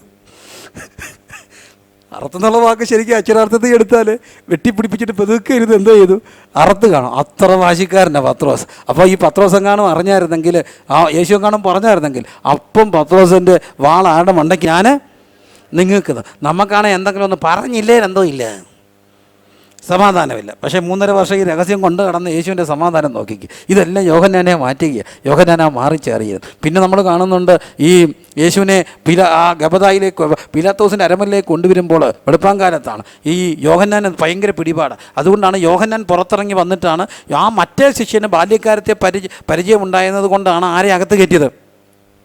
പത്രോസിനെ അകത്ത് കയറ്റി. ചുരുക്കത്തിൽ സെക്രട്ടേറിയറ്റ് പിടിയുള്ള ആരാ, മന്ത്രിമന്ദിരത്തിൽ പിടിയുള്ള ഒരാളാണ് യോഹന്നാൻ. പക്ഷേ പിടിയുണ്ടെന്നുള്ള കാര്യം ആരോടും എന്ത് ചെയ്തില്ല, പറഞ്ഞില്ല. യോഹന്നാനെ ഈ പിടിപാടൊന്നും നീ എന്നാ മറച്ചു വെക്കാൻ കാര്യം? അവൻ പറയും, തമ്പുരാൻ്റെ മാറ് കണ്ടവന് ഒരു പിടിപാടും വിഷയമല്ല, അവനൊന്നും പറയത്തില്ല, അവനെക്കുറിച്ചൊന്നും പറയത്തില്ല, ആ മാറിച്ചാരി ഇരിക്കുക. എന്നിട്ട് ഈ യാത്ര ഇങ്ങനെ പോകുമ്പോൾ എല്ലാവരും മാറിപ്പോയി, പത്രോസ് പോലും മാറിപ്പോയി. എവിടെ എങ്കിലും പത്രോസിനെ എനിക്കിഷ്ടം, എത്ര തള്ളി പറഞ്ഞാലും കൂട്ടത്തിൽ നടന്നിട്ടല്ലേ തള്ളി പറയാനൊത്തത്. അവസാനമോ തള്ളി എല്ലാം പറഞ്ഞിട്ട് യേശു തിരിഞ്ഞു നോക്കിയപ്പോൾ അവൻ എന്ത് ചെയ്തു? കരയുന്നുണ്ട്. യേശു തിരിഞ്ഞു നോക്കിയപ്പോൾ ആ കണ്ണുകൾ തമ്മിൽ കൂട്ടിമുട്ടിക്കാണ്. കണ്ണുകൾ തമ്മിൽ കൂട്ടിമുട്ടിയപ്പോഴേ പത്രോസും അപ്പോൾ തന്നെ ഓർത്തോണം, എത്ര തള്ളിപ്പറഞ്ഞാലും അവൻ്റെ കണ്ണ് യേശുവിൻ്റെ കണ്ണിലേക്ക് നോക്കിയിരിക്കുക. ഒറ്റ നോട്ടത്തിൽ ആ കണ്ണുകൾ തമ്മിൽ ഉടക്കിയില്ലേ. അതുകൊണ്ടൊക്കെ തന്നെയാണ് പിന്നെ കർത്താവും പത്രോസിനെ തേടി വരുന്നത്. അങ്ങനെ യോഹന്നാനെ നമ്മൾ കാണുകയാണ്. ഈ യോഹന്നാൻ കുരിശിൻ്റെ ചുവട്ടിലുണ്ട്. അവിടെയാണ് ഇവർ ചീട്ടിടുക. അവരെ എന്ത് ചെയ്തു? ഈ ഉടുപ്പ് പകുത്തെടുത്ത് കഴിഞ്ഞിട്ട് പിന്നെ കാണുന്ന ഒരു സംഭവം നമ്മളിപ്പം വായിച്ചത്, അവൻ്റെ അങ്കിക്കായിട്ട് എന്തോ ഇട്ടു? ചീട്ടിട്ടു.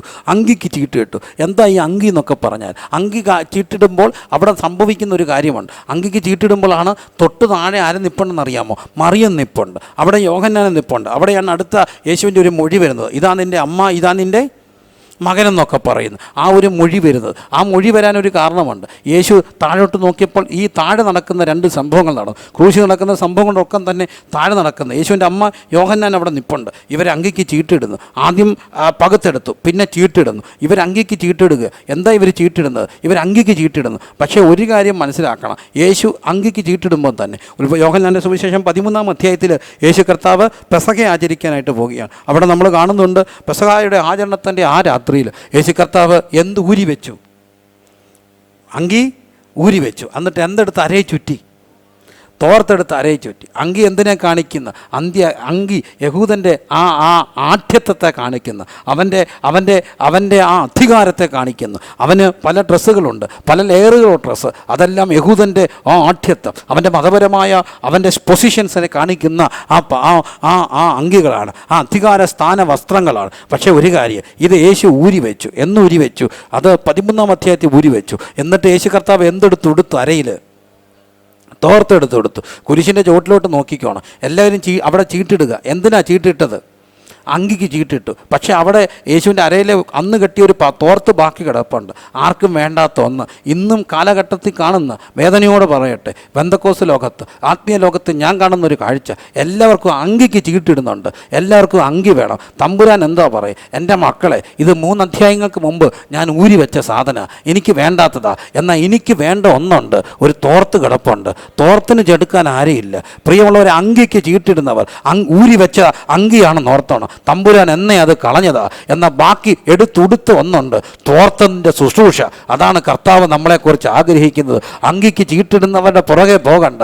നമുക്ക് വേണ്ടത് അങ്കിയല്ല, നമുക്ക് വേണ്ടത് തമ്പുരാൻ ഉടുത്തൊരു തോർത്താണ്. മനസ്സിലാകുന്നവർ കരങ്ങൾ ഉയർത്തി ഇന്ന് രാത്രി ദൈവത്തോട് പറയാമോ? അങ്കിയുടെ ശുശ്രൂഷ അല്ല നമുക്ക് വേണ്ടത്. അനേക യുവാക്കൾ എൻ്റെ മുമ്പ് ഇരിപ്പുണ്ട്, ഇനിയും കർത്തവേലയ്ക്ക് വേണ്ടി കൊതിക്കുന്നവർ ഇരിപ്പുണ്ട്, ബൈബിൾ സ്കൂളിൽ പഠിക്കുന്ന ചെറുപ്പക്കാർ ഇവിടെ ഇരിപ്പുണ്ട്. ഞാൻ നിങ്ങളോട് പറയട്ടെ, നമുക്ക് വേണ്ടത് അങ്കിയല്ല, നമുക്ക് വേണ്ടത് വന്നത് ആർക്കും വേണ്ടാത്ത കർത്താവ് എടുത്തെടുത്ത ഒരു തോർത്താണ്. ഇന്ന് രാത്രി ദൈവത്തോട് പറയാൻ കഴിയുമോ? വല്ലാതെ കീറി മുറിഞ്ഞു പോയ ചിന്തകൾ 19-ാം അധ്യായത്തോടെ കടന്നു പോയപ്പോൾ, എന്നിട്ട് കണ്ണുയർത്തി ഞാൻ എൻ്റെ സമൂഹത്തിലേക്ക് നോക്കിയപ്പോൾ ഇന്നും ഞാൻ വേദനയോട് കാണുന്നു അങ്കിയുടെ പുറകെ പോകുന്ന കൊരക്കാർ. കർത്താവ് എന്നോട് പറഞ്ഞു, അങ്കി എനിക്ക് വേണ്ട കുഞ്ഞെ, അത് ഞാൻ എന്നെ വലിച്ചെറിഞ്ഞതാ, പക്ഷേ എൻ്റെ ഒരു തോർത്തവിടെ കിടപ്പുണ്ട്, അതെടുക്കാമോ? എന്തിനാ? അവൻ്റെ കാല് കഴുകുക.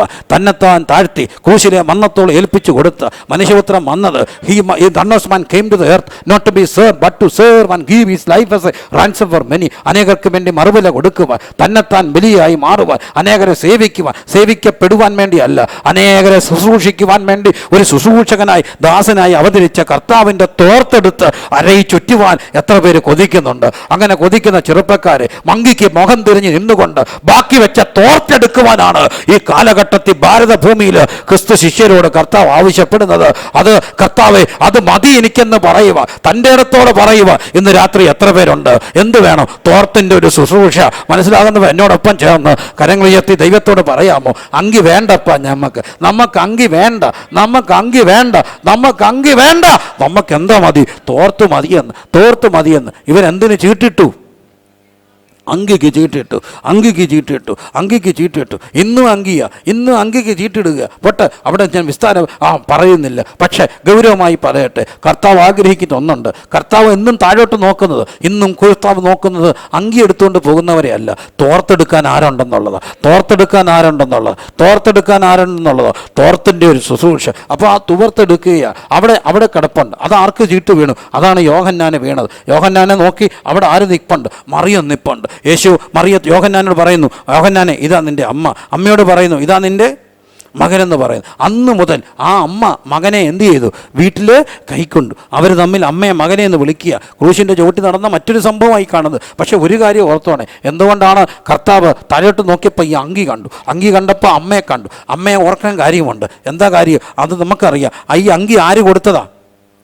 അമ്മ കൊടുത്തതാണ്. അതാണ് അതിൻ്റെ പാരമ്പര്യം. അമ്മ കൊടുത്ത അങ്കി. വേദവസം നമ്മൾ പഠിക്കുമ്പോൾ കുറേ അമ്മമാരെ നമ്മൾ കാണുന്നുണ്ട്. എന്നും ശമൂവേൽ ബാലനെ ദേവാലയത്തിൽ കൊടുത്തിട്ട് ആണ്ടുതോറും ഒരങ്കിയുമായിട്ട് വരുന്ന ഒരു ഹന്നയുണ്ടായിരുന്നു. യേശുവിന് വേണ്ടി അങ്കി നെയ്തു കൊടുത്ത ഒരു മറിയമുണ്ടായിരുന്നു. ഇന്നും പ്രിയമുള്ളവരെ, കത്ത് ശുശ്രൂഷയ്ക്ക് പോകുന്ന മക്കൾക്ക് അങ്കി നെയ്തു കൊടുക്കുവാൻ, അവരെ അണിയിക്കുവാൻ, അവരെ സ്തുതി എന്ന വേലാട ധരിപ്പിക്കുവാൻ ആര് വേണം? അമ്മമാർ വേണം. മനസ്സിലാകുന്നവ ദൈവത്തെ ഒന്ന് സ്തുതിച്ചാട്ട്. ആർക്ക്? വേലയ്ക്ക് പോകുന്ന, ദേവാലയ ശുശ്രൂഷയ്ക്ക് വേണ്ടി ഇറങ്ങുന്ന, കർത്തവ്യ വേലയ്ക്ക് വേണ്ടി ഇറങ്ങുന്ന മക്കൾക്ക് എന്തോ തയ്ച്ചു കൊടുക്കുവാൻ? അങ്കി തയ്ച്ചു കൊടുക്കുക. അങ്കി തയ്ച്ചു കൊടുത്ത കുറേ അമ്മമാർ. ഇത് കണ്ടപ്പോൾ തമ്പുരാൻ അമ്മയെ ഓർക്കുക. എന്നോ ഓർത്തോണേ, ഓർമ്മകൾ. എന്ത് കണ്ടപ്പോൾ? അങ്കി കണ്ടപ്പോൾ. ഇത് നമ്മൾ വേദപുസ്തകത്തിൽ കാണും. ഓർമ്മകൾ എന്നും നല്ല കാര്യം. കുരിശിൻ്റെ ചോട്ടിൽ നിന്നുകൊണ്ട് കർത്താവ് മറിയത്തെ ഓർക്കാനുള്ള കാര്യം എന്താണെന്ന് ചോദിച്ചാൽ അവൾ തയ്ച്ചു കൊടുത്ത എന്തോ കണ്ടു? വസ്ത്രം കണ്ടു. ഞാൻ പറയട്ടെ, തബീത എന്ന് പറയുന്ന പെൺകുട്ടി കാണുന്നു. യോപ്പയിൽ പേടമാനെന്ന് പേരുള്ള ആരുണ്ടായിരുന്നു? തബീത ഉണ്ടായിരുന്നു. ആ കുട്ടി മരിച്ചപ്പോഴോ അവർ പത്രോസ് അവിടെ ചെന്നപ്പോൾ അവിടെ കുറേ പേര് കരയുന്നു. എന്താ കാണിച്ച? അവൾ ജീവിച്ചിരുന്നപ്പോൾ തയ്ച്ചു കൊടുത്ത എന്തോ കണ്ട ഉടുപ്പ് കാണിച്ച് ആര് കരയുന്നു? പ്രത്യേകം എഴുതിയിട്ടുണ്ട്. വിധവമാരായിട്ടുള്ള കുറേ പേര് എന്ത് ചെയ്യുക? കരയുക. വിധവമാരെ അപ്പോൾ ഈ തബീത മരിച്ചപ്പോൾ കരയാനുള്ള കാര്യം, തബീത ജീവിച്ചിരുന്നപ്പോൾ കുറേ വിധവമാർക്ക് എന്ത് തയ്ച്ചു കൊടുത്തു? ഉടുപ്പ് തയ്ച്ചു കൊടുത്തു. കാരണം വേദത്തിൻ്റെ വചനമാണ്, അനാഥയും വിധവമാരെയും അവിടെ സങ്കടത്തിൽ ചെന്ന് കാണുക. അത് ദൈവത്തിൻ്റെ വചനമായതുകൊണ്ട് അത് തയ്ച്ചു കൊടുത്ത തബീത മരിച്ചപ്പോൾ അവരെ കുറേ പേര് കരയുന്നെന്ന് എന്ത് പറഞ്ഞ? ഉടുപ്പ് കാണിച്ച് കരഞ്ഞു. നമ്മളും ചത്ത 10 പേര് കരയണമെങ്കിൽ ഇങ്ങനെ കുറേ ഓർമ്മകൾ കൊടുക്കണ്ടേ? ഒരച്ചായം മരിച്ചിട്ടോ എവിടെയോ ഇച്ചിരി സെമിത്തേരി ഉള്ളിലാണ്. നമ്മുടെ പല സെമിത്തേരികൾ എടുക്കാൻ തൂക്കല്ലേ. അങ്ങനെ എടുത്തുകൊണ്ട് പോകുമ്പോൾ മുമ്പിൽ പിടിച്ചിരുന്ന ഒരു ചെറുപ്പക്കാരൻ പെട്ടെന്ന് തലേന്ന് അവൻ്റെ മുണ്ടഴിഞ്ഞു. അവൻ മുണ്ട് കുത്താൻ പോയപ്പം പെട്ടി കയ്യിൽ നിന്ന് അങ്ങ് പോയി. പെട്ടി കയ്യിൽ നിന്ന് അങ്ങ് പോവുകയും പിടുക്കുമെന്ന് താഴെ വീണപ്പോൾ അച്ചായൻ്റെ കണ്ണങ്ങ് തുറന്നു. അയാൾ കുറച്ച് നാൾ ശരിക്ക് ചത്തിട്ടില്ലായിരുന്നു. ചത്തൊന്നും വെച്ചുകൊണ്ട് എടുത്തുകൊണ്ട് പോകുക. പിന്നൊരു 7 വർഷം കൂടെ ജീവിച്ചു കഴിഞ്ഞ് വീണ്ടും എടുത്തുകൊണ്ട് പോകുക. എങ്ങോട്ട്? കല്ലറ കുഴിച്ചു വെക്കാൻ. അപ്പോൾ അമ്മാമ്മ പുറകെ ചെന്ന് എല്ലാവരുടെയും ചെവി പറഞ്ഞു, എൻ്റെ പൊന്നു മക്കളെ, ഇനിയെങ്കിലും കയ്യിൽ നിന്ന് പോകല്ലേടാ, സൂക്ഷിച്ചോണേ. കാരണം ഒന്ന് പോയതിൻ്റെ ഗതികേട് ആരറിഞ്ഞതാ? അമ്മമ്മയെ അറിഞ്ഞതാ. തമ്പുരാനെ, നമ്മൾ ചത്ത ഇങ്ങനെ ആരും പറയല്ലേ. ഒരു കാര്യം ഓർത്തോണേ, ഓർമ്മകൾ കൊടുക്കാനായിട്ട് കഴിയണം. മനസ്സിലാകുന്നുണ്ടോ? നല്ല ഓർമ്മകൾ കൊടുത്താൽ അവർ നമ്മളെ ഓർക്കും. ചത്ത കരയാൻ 10 പേര് വേണ്ടേ? അവർ കരയണം. കരയരുത് വേദവസം പഠിപ്പിക്കുന്നുണ്ടോ? ഇല്ല, ഒരിക്കലും പഠിപ്പിക്കുന്നില്ല. വേദവസം പഠിപ്പിക്കുന്നത് നിങ്ങൾ പ്രത്യാശയില്ലാത്ത മറ്റുള്ളവരെ പോലെ കരയുന്നു, പ്രത്യാശയില്ലാത്തവരെ പോലെ കരയുന്നു. പക്ഷേ വേദപുസ്തകത്തിൽ വിലാപം കഴിച്ചു എന്നൊക്കെ കാണുന്നുണ്ട്. പിന്നെ എന്തുകൊണ്ടാണ് അങ്ങനെയൊക്കെ കരയാനായിട്ട് ഒക്കുന്നത്? ഓർമ്മകൾ കൊടുക്കാനായിട്ട് കഴിയണം. അപ്പോൾ യേശു ഓർത്തു. ആരെ ഓർത്തു? മറിയത്തെ ഓർത്തു. മറിയത്തെ ഓർക്കാൻ കാര്യം അവൾ കൊടുത്ത അങ്കി ഓർത്തു. നമ്മുടെയും ജീവിതത്തിൽ നല്ല ഓർമ്മകൾ കൊടുത്താൽ ചത്താ കരയുമേ, ചത്താ കരയും, ഇല്ലെങ്കിൽ ഒരുമിച്ച് താമസിക്കുന്നു. കുട്ടസനുണ്ട് അങ്ങനെ അറിയത്തില്ലേ? അറിയാം അല്ലേ? പൂമ്പാറ്റയ്ക്കകത്ത് ഒരു കഥയാണ്. ഒരു അപവാദം കേൾപ്പിക്കത്ത്. വേറെ ആര് താമസിച്ചിട്ടുണ്ടോ എന്ത് കേൾക്കും? അപവാദം കേൾക്കും. പക്ഷേ മറിയം അത്ര നല്ലൊരു സ്ത്രീയല്ല, എന്നിട്ടും ഒരു അപവാദം കേൾപ്പിക്കില്ല. എന്തുകൊണ്ട് അതൊക്കെ കേൾക്കാഞ്ഞെന്നറിയാമോ? ഞാൻ പറയും, യേശുവിൻ്റെ മാറിച്ചാരിയിരുന്നവൻ്റെ ആറ്റിറ്റ്യൂഡുകൾ മാറും. യേശുവിൻ്റെ മാറിച്ചാരിയിരുന്നവൻ്റെ കാഴ്ചപ്പാടുകൾ മാറും. യേശുവിൻ്റെ മാറിച്ചാരിയിരുന്നവൻ്റെ ജഡീകതകൾ മാറും. മനസ്സിലാകുന്നവർ ഇന്ന് രാത്രി ദൈവത്തെ ഒന്ന് സ്തുതിച്ചാട്ട്. എന്തുകൊണ്ടാണ് അപവാദങ്ങൾ ഉണ്ടാകുന്നത്? ഒറ്റക്കാരി, ജഡത്തിൻ്റെ ആ ക്ലച്ചസിൽ നിന്ന് പുറത്തു വരുവാൻ ഒറ്റ മാർഗ്ഗമേ ഉള്ളൂ, തമ്പുരാൻ്റെ മാറിച്ചാരിയിരിക്കുക. തമ്പുരാൻ്റെ മാറിച്ചാരിയിരുന്നാലോ അവൻ്റെ ജഡീകതകൾ മാറാൻ തുടങ്ങും. ഇന്ന് രാത്രി പ്രിയമുള്ളവരെ, ഒറ്റ കാര്യമേ ഉള്ളൂ, നമ്മുടെ ജഡത്തിൻ്റെ ആസക്തികളിൽ നിന്ന് പുറത്തു വരുവാൻ. അത് ഏക മാർഗം, അല്പസമയം തമ്പുരാൻ്റെ മാറിച്ചേരിയിരിക്കുക. ആ ഇടിപ്പ് കയറ്റവന് ഇതിനേക്കാളൊക്കെ വലുതായി മറ്റൊന്ന് കാണാൻ കഴിയും. അത് ദൈവം ഏൽപ്പിക്കുന്ന ശുശ്രൂഷയാണ്. അങ്ങനെ അവിടെ അമ്മയെ മകനെ എന്ന് വിളിക്കുകയാണ്. ആര്? ജന്മം കൊടുക്കാത്തവൾ അമ്മയായി മാറുന്നു, ജനിക്കാതെ പോയവൻ മകനായി മാറും. ഇതാണ് ശരിക്കും സഭയെന്ന് പറയുന്നത്. ആ സഭയുടെ ദൗത്യം അവിടെ തുടങ്ങുകയാണ്. സകലതും നിവർത്തിയായി എന്ന് കർത്താവ് പറയുന്നു. പിന്നെ യോഹന്നാൻ പലതും എഴുതുന്നില്ല. എന്തുകൊണ്ടാണ് എഴുതാത്തത്? ചിന്തകർ പറയുന്നത് യോഹന്നാൻ അപ്പം തന്നെ അമ്മയെ വിളിച്ചുകൊണ്ട് അങ്ങ് വീട്ടിൽ പോയി കാണും. പോയിട്ടോ പിന്നെ എന്തുകൊണ്ട് അമ്മ ഇനി ഇത് കാണണ്ട? പോയിട്ട് തിരിച്ചു വന്നപ്പോഴത്തേന് ഇവിടെ കാണുന്ന കാഴ്ച, ഒരു പടയാളി വന്നിട്ട് അവൻ്റെ വിലാപ്പുറം എന്ത് ചെയ്തു? കുത്തിത്തുറന്നു. വിലാപ്പുറം കുത്തിത്തുറന്നു. അപ്പം ചങ്കോട് ചേർന്നിരുന്നവന് ചങ്കിൻ്റെ തുറന്ന ചങ്ക് കണ്ടു. ഈ തുറന്ന ചങ്ക് കണ്ടോടുകൂടി യോഹന്നാൻ അപ്പടി മാറുകയാണ്. ടോട്ടൽ ചേഞ്ചാണ്. അവൻ്റെ ശുശ്രൂഷയുടെ അവസ്ഥകൾ മാറുകയാണ്. നോക്കണം, ഉത്ഥാനത്തിൻ്റെ പുലർക്കാലം വന്നു. ഉത്ഥാനത്തിൻ്റെ പുലർക്കാലം വന്നപ്പോൾ 20-ാം അധ്യായത്തിലേക്ക് വന്നാൾ. യോഹന്നാനെ സുവിശേഷം 20-ാം അധ്യായത്തിൽ തോർത്തിൻ്റെ ശുശ്രൂഷ എടുക്കുന്ന യോഹന്നാൻ, മാറിച്ചാരിയിരിക്കുന്ന യോഹന്നാൻ. പക്ഷേ 20-ാം അധ്യായത്തിലേക്ക് വരുമ്പോൾ എന്നെ വല്ലാതെ ധ്യാനിപ്പിച്ച ഒരു കാര്യമുണ്ടായി. ആഴ്ചവട്ടത്തിൻ്റെ 1-ാം നാൾ മഗ്ദലക്കാരത്തി മറിയ ഇരുട്ടുള്ളപ്പോൾ കല്ലറയ്ക്ക് ചെന്നു. കല്ലറ വാതിൽക്കൽ കല്ലെന്ത് ചെയ്യുന്ന കണ്ടു? നീങ്ങിയിരിക്കുന്നു തന്നു. അപ്പോൾ ആ മറിയം എന്ത് ചെയ്യുന്നറിയാമോ? ശീമോൻ പത്രോസിനെയും യേശുവിന് പ്രിയനായ മറ്റേ ശിഷ്യൻ, അതാണ് ഈ മറ്റേ ശിഷ്യൻ യോഹന്നാൻ. പേര് പറയാൻ ഇഷ്ടപ്പെടുന്നത്. യോഹന്നാൻ വിടുന്ന ആരാ? യോഹന്നാൻ. പക്ഷേ യോഹന്നാൻ എന്ത് പറയത്തില്ല?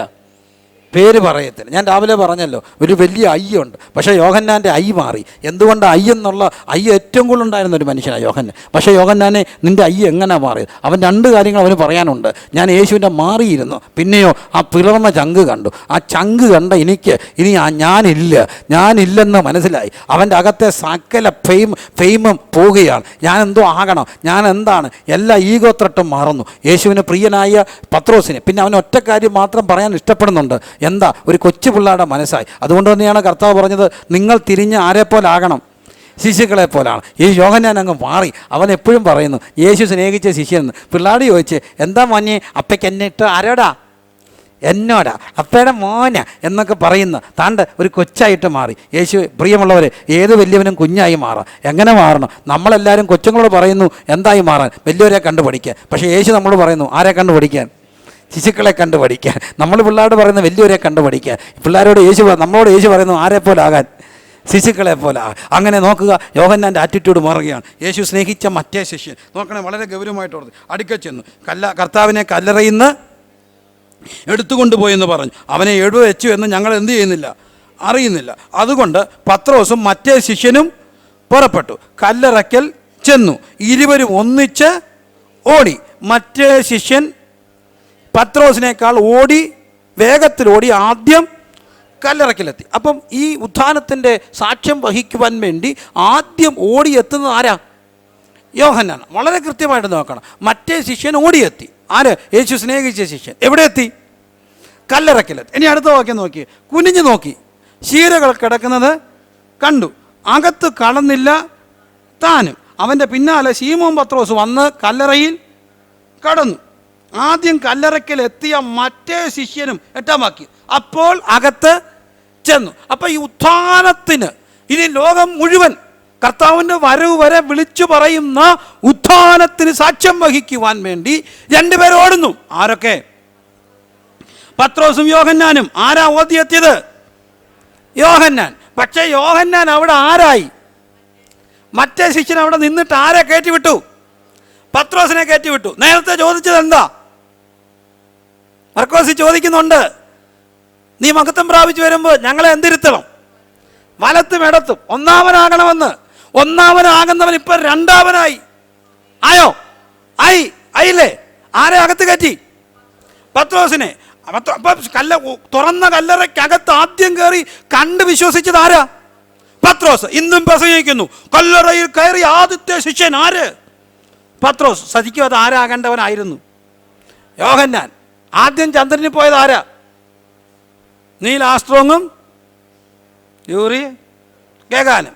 ആദ്യം ചന്ദ്രനിൽ കാല് കുത്തിയത് ആരാ? എനിക്ക് അത്രയും ശാസ്ത്രം ഓർക്കുന്നില്ല, എന്നാലും നീൽ ആംസ്ട്രോങ് അല്ലേ? നീൽ ആംസ്ട്രോങ് യാത്ര. എൻ്റെ ഒരു ചെറിയൊരു അറിവാണ്. അതിൽ പിന്നെ യൂറി ഗഗാൻ മിണ്ടത്തില്ലായിരുന്നു ആംസ്ട്രോങ്ങിനോട്. കാരണം ആദ്യം കാല് കുത്തിയ ക്രെഡിറ്റ് ആർക്ക് പോയി? ആംസ്ട്രോങ്. പക്ഷേ എവറസ്റ്റിൻ്റെ കൊടുമുടിയിൽ ആദ്യം പോയത് ആരൊക്കെയാ? ഹിലാരിയും ടെൻസിങ്ങും. ആദ്യം കുത്തിയത് ആരാ? ആദ്യം കുത്തിയത് ആരാന്ന് അവരാരോടും പറഞ്ഞിട്ടില്ല. രണ്ടുപേരും ഒരുമിച്ച് ചാടിയോ? അവർ മാത്രമേ ഉള്ളൂ. അവർ തമ്മിൽ. ഇവിടെ പക്ഷെ ഞാൻ കാണുന്നുണ്ടൊരു കാര്യം, ഒന്നാമൻ ആരായി? രണ്ടാമനായി. ശരിക്കും ആരാ ഓടിയെത്തിയത്? യോഹന്നാനാണ് ആദ്യം അകത്ത് കയറേണ്ടത്. പക്ഷെ അവൻ അവിടെ നിന്നിട്ട് ഇവനെ അകത്ത് കയറ്റിയിട്ട് പറഞ്ഞു, നീ ഒന്നാമനായിക്കോളാൻ, ഈ ക്രെഡിറ്റ് നീ കൊണ്ടുവെക്കോളാൻ, നീ അകത്ത് കയറിക്കോളാൻ, ഞാൻ പുറകെ കയറിക്കോളാമെന്ന്. യോഹന്നാൻ, നിന്റെ ജീവിതത്തിൻ്റെ ഷിഫ്റ്റ് ചേഞ്ചിൻ്റെ കാര്യം എന്താ? അവൻ പറയും, ഒരു യാത്രയിൽ അല്പനേരമായി ഇടിപ്പ് കേൾക്കാൻ ഒത്തു.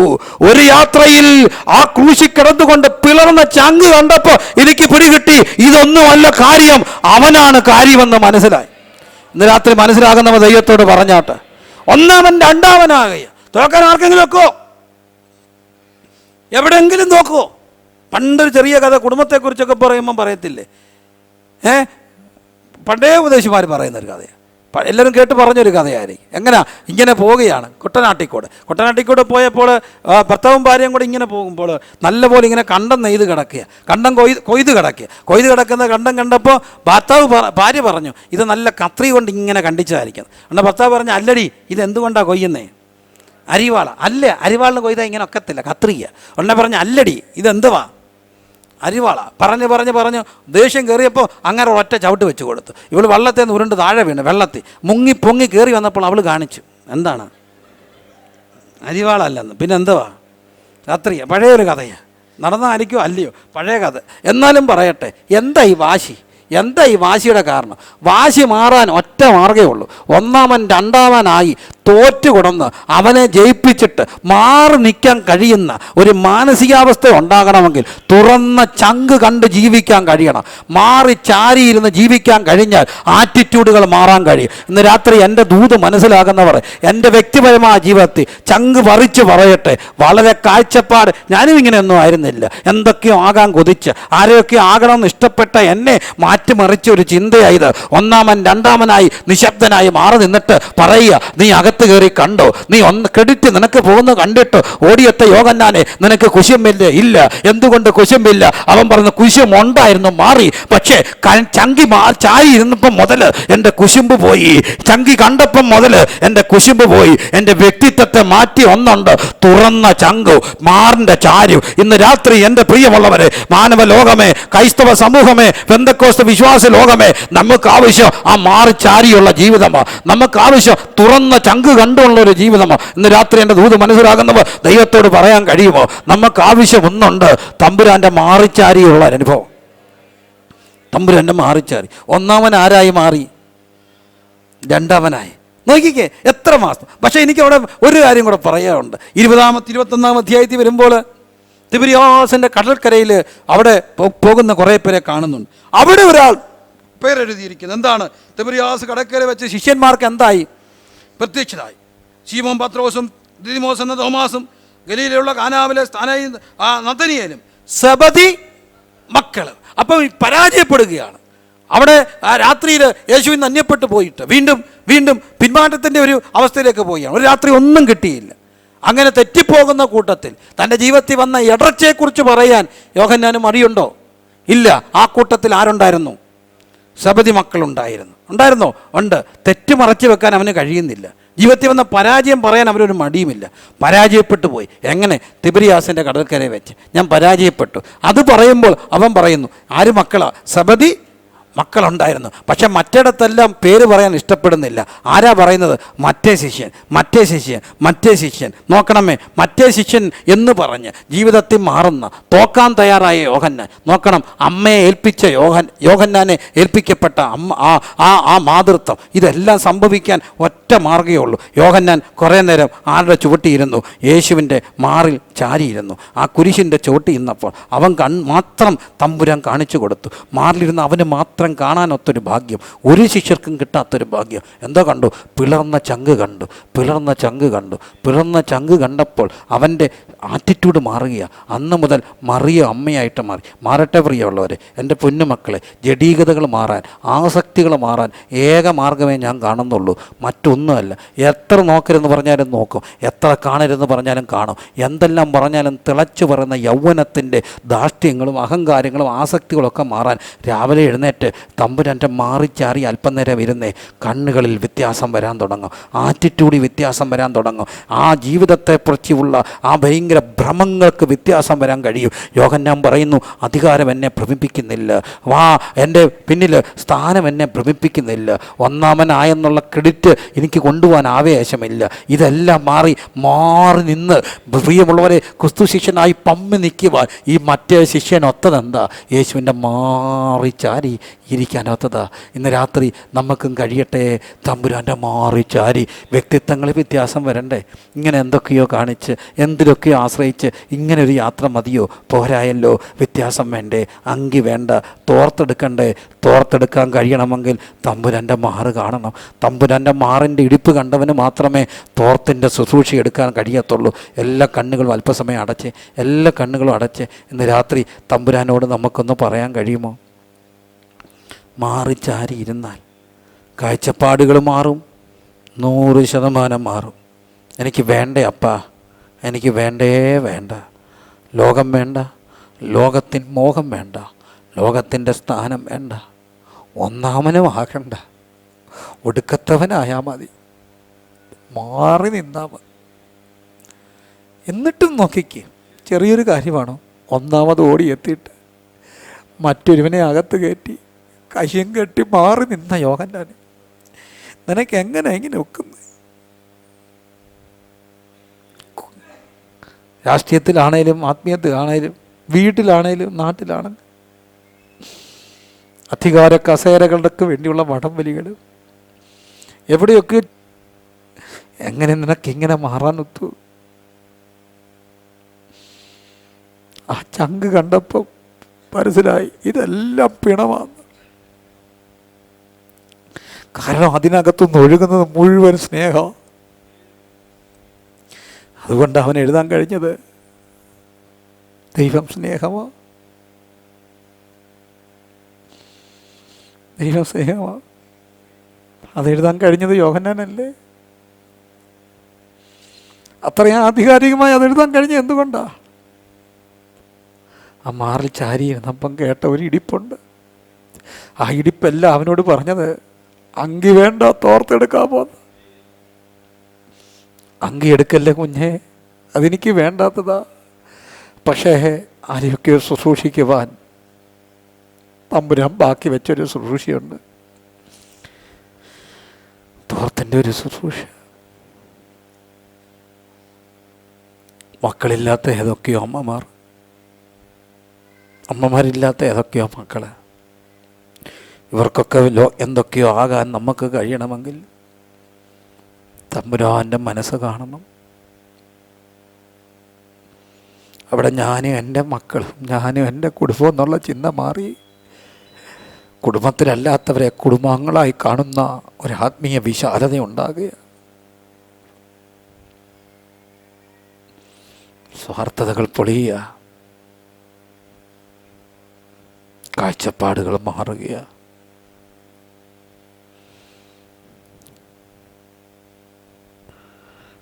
ഉള്ളിത്തട്ടി ചോദിക്കട്ടെ,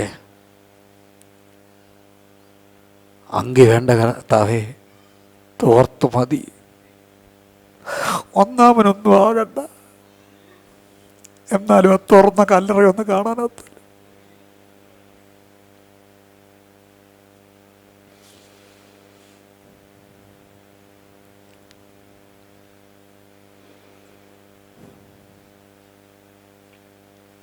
മാറിൻ്റെ ഇടിപ്പൊന്ന് കേൾക്കാനൊക്കുന്നുണ്ട്.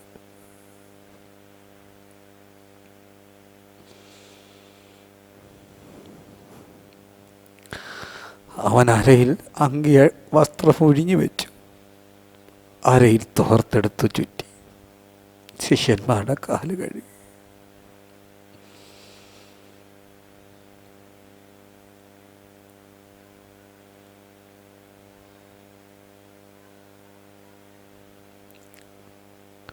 ആ തോർത്തിൻ്റെ ശുശ്രൂഷയ്ക്കായി ഒരു സ്വയം സമർപ്പണം. ഒന്നാമനാകണ്ട, ആരും ആയില്ലേലും, ആരും അറിഞ്ഞില്ലേലും, ആരും കാണാതെ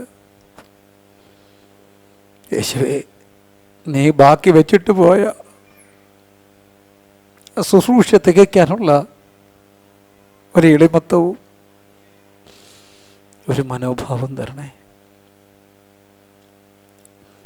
അങ്കിയുടെ ശുശ്രൂഷയല്ല, തോർത്തിൻ്റെ ശുശ്രൂഷ. അതെനിക്ക് വേണമെന്ന് രാത്രി ആഗ്രഹിക്കുന്നത്. ഒരു നിമിഷം നമുക്ക് ദൈവസന്ധിയിലൊന്ന് സമർപ്പണത്തോടെ എഴുന്നേറ്റ് നിൽക്കാമോ? അങ്കി വേണ്ട, പ്രത്യേകിച്ച് എൻ്റെ മുമ്പിരിക്കുന്ന ചെറുപ്പക്കാർ. എന്നെ രാവിലെ എഴുന്നേറ്റാം 6 ചാരിയിരുന്നേ. അരികിൽ വരാ തിരുപ്പാദത്തിൽ കിടന്നിടുവാ കൊതിയേറുന്നേ, അരികിൽ തിരുപ്പാദത്തിൽ. ആരാധന ആരാധന ആരാധന. കരങ്ങൾ ഉയർത്തി ആരാധന. ഓ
ജീവിതത്തോടുള്ള കാഴ്ചപ്പാടുകളെല്ലാം മാറും.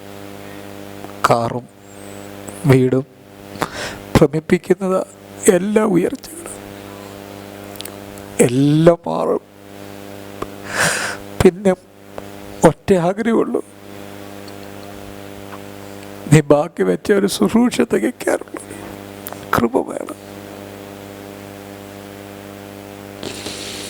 അഹങ്കാരങ്ങൾ ഇന്ന് എവിടെങ്കിലും ബാക്കി നിൽപ്പുണ്ടെങ്കിൽ ആ മാറ് കണ്ട് അത് കണ്ടവന് പിന്നെ ഞാനില്ല, അവനാകണ്ട, അവൻ അങ്കി വേണ്ട, അവനെ തോർത്തെടുത്ത് ദൈവത്തിൻ്റെ ശുശ്രൂഷകനായി മാറും. ആ ദൗത്യത്തിനായി നമുക്ക് ദൈവകരങ്ങളിലേക്ക് സമർപ്പിക്കുക.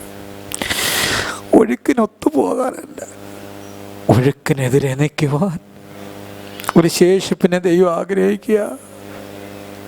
എപ്പോഴും കർത്താവിനൊരു ശേഷിപ്പുണ്ട്. ആ ശേഷിപ്പ് അതിൽ നമ്മളുണ്ടാകുവാൻ ദൈവകരങ്ങളെ ഏൽപ്പിക്കാം.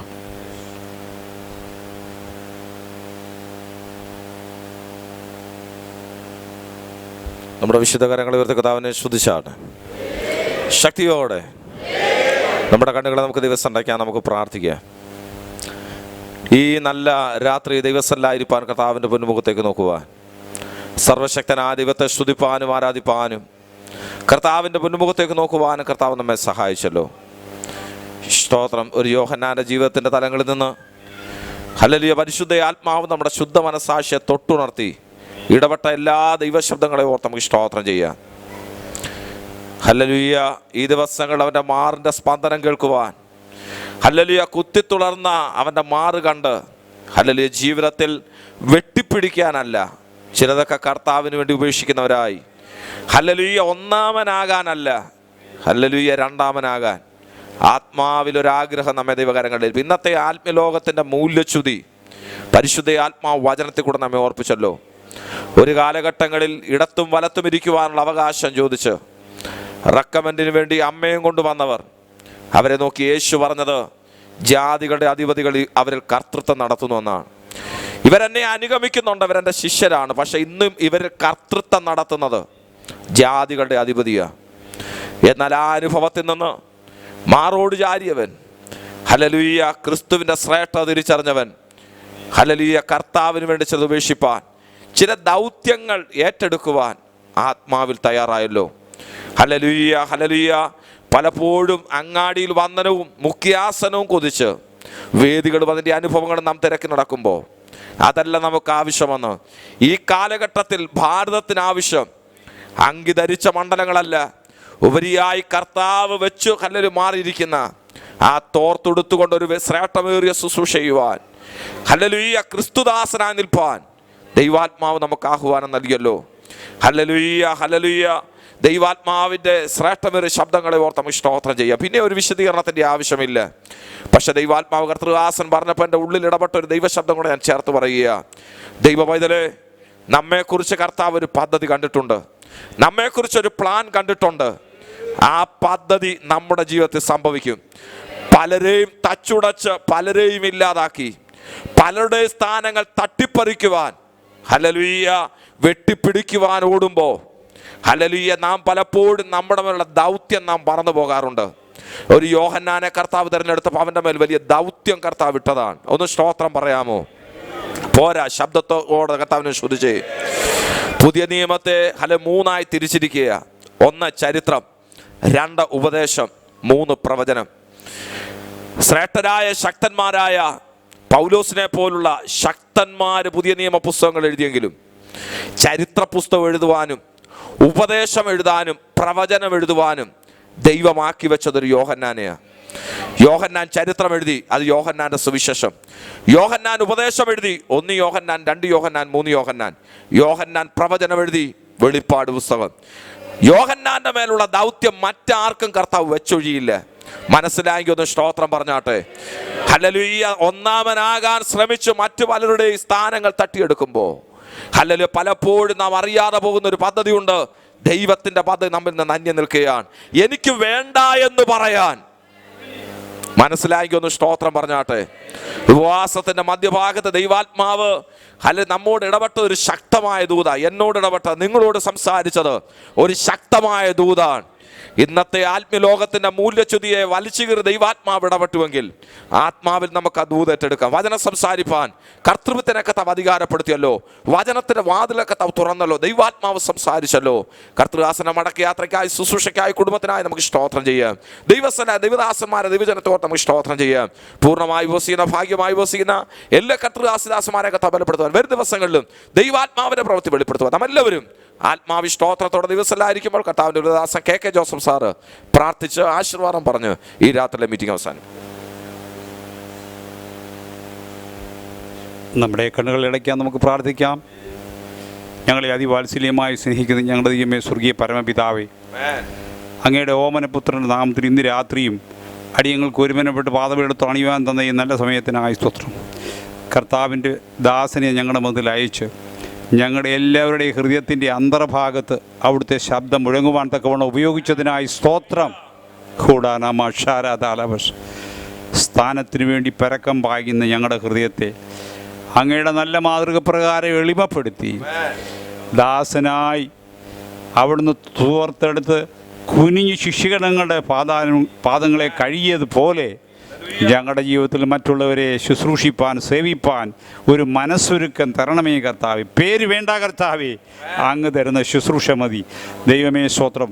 എല്ലാ ദിവസവും തിടുക്കം പിടിച്ച ഞങ്ങളുടെ ജീവിതത്തിൽ മാറോട് പറ്റിയിരിക്കുന്ന ഒരവസ്ഥ ഞങ്ങൾക്ക് തരണമേ. അവിടുത്തെ ഹൃദയത്തിൻ്റെ സ്നേഹത്തിൻ്റെ സ്പന്ദനം ഞങ്ങളുടെ ഹൃദയത്തിൻ്റെ മൂർഖതകളെ മാറ്റുവാൻ കർത്താവ് സഹായിക്കണമേ. ക്രൂശിൻ്റെ ചുവട്ടിലിരുന്നു കൊണ്ട് ഞങ്ങൾക്ക് വേണ്ടി കുത്തി തുളയ്ക്കപ്പെട്ട ആ തിരുമാറിലെ രക്തം ഓരോ ദിവസവും ഗ്രഹിച്ചുകൊണ്ട് ആഴമേറിയ ശുദ്ധീകരണം ഏറ്റുവാങ്ങുവാൻ അടിയങ്ങളെ സഹായിക്കണമേ. ഞങ്ങളോട് സംസാരിച്ചല്ലോ, സഭയായി ഞങ്ങളെ ശുദ്ധീകരിക്കണമേ.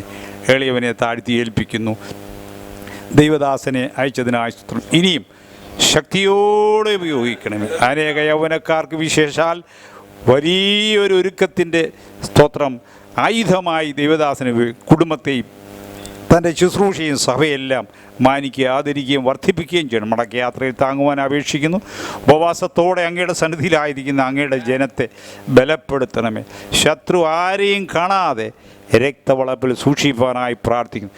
ധാരാളം തരുവാൻ അങ്ങയുടെ പക്കലുണ്ടല്ലോ കർത്താവ്. വെറും കൈയായി അടിയങ്ങളെല്ലാം അങ്ങയുടെ സന്നിധിയിലായിരിക്കുമ്പോൾ ഓരോരുത്തരുടെ കരങ്ങളിൽ കൊടുക്കുവാനുള്ള വലിയ ആത്മീയ ശുശ്രൂഷ നന്മകൾ പകർന്ന് എളിയവരെ മാനിപ്പാനായി പ്രാർത്ഥിക്കുന്നു. ശാരീരിക സൗഖ്യം കൊടുക്കണമേ. ആരെയും ദുഷ്ടനും ബലഹീനപ്പെടുത്താതെ, അധൈര്യപ്പെടുത്താതെ രക്തവളപ്പിൽ സൂക്ഷിപ്പാനായി ഇത്രത്തോളം സഹായിച്ച വലിയ സ്നേഹത്തിനായി സ്തോത്രം. മഹത്വമെല്ലാം തിരുമേനിയെടുക്കും. വരവിനായി ഒരുക്കുമാറാകണം. യേശുവിൻ നാമത്തിൽ അപേക്ഷിക്കുന്നു കേൾക്കണം. സ്വർഗീയ പിതാവേ, നമ്മുടെ കർത്താവും രക്ഷിതാവുമായ യേശു ക്രിസ്തുവിൻ്റെ കൃപയും പിതാവാം ദൈവത്തിൻ്റെ സ്നേഹവും ആശ്വസിപ്പിച്ച് വഴിയെടുത്ത പരിശുദ്ധാത്മാവിൻ്റെ കൂട്ടായ്മ നാം ഏവരോടും കർത്താവിൻ്റെ രണ്ടാമത്തെ വരവ് വരെ ഇന്നു മുതൽ എന്നേക്കും ഉണ്ടായിരിക്കുമാറാകട്ടെ. വേഗം വരുന്ന കർത്താവിന് മഹത്വം.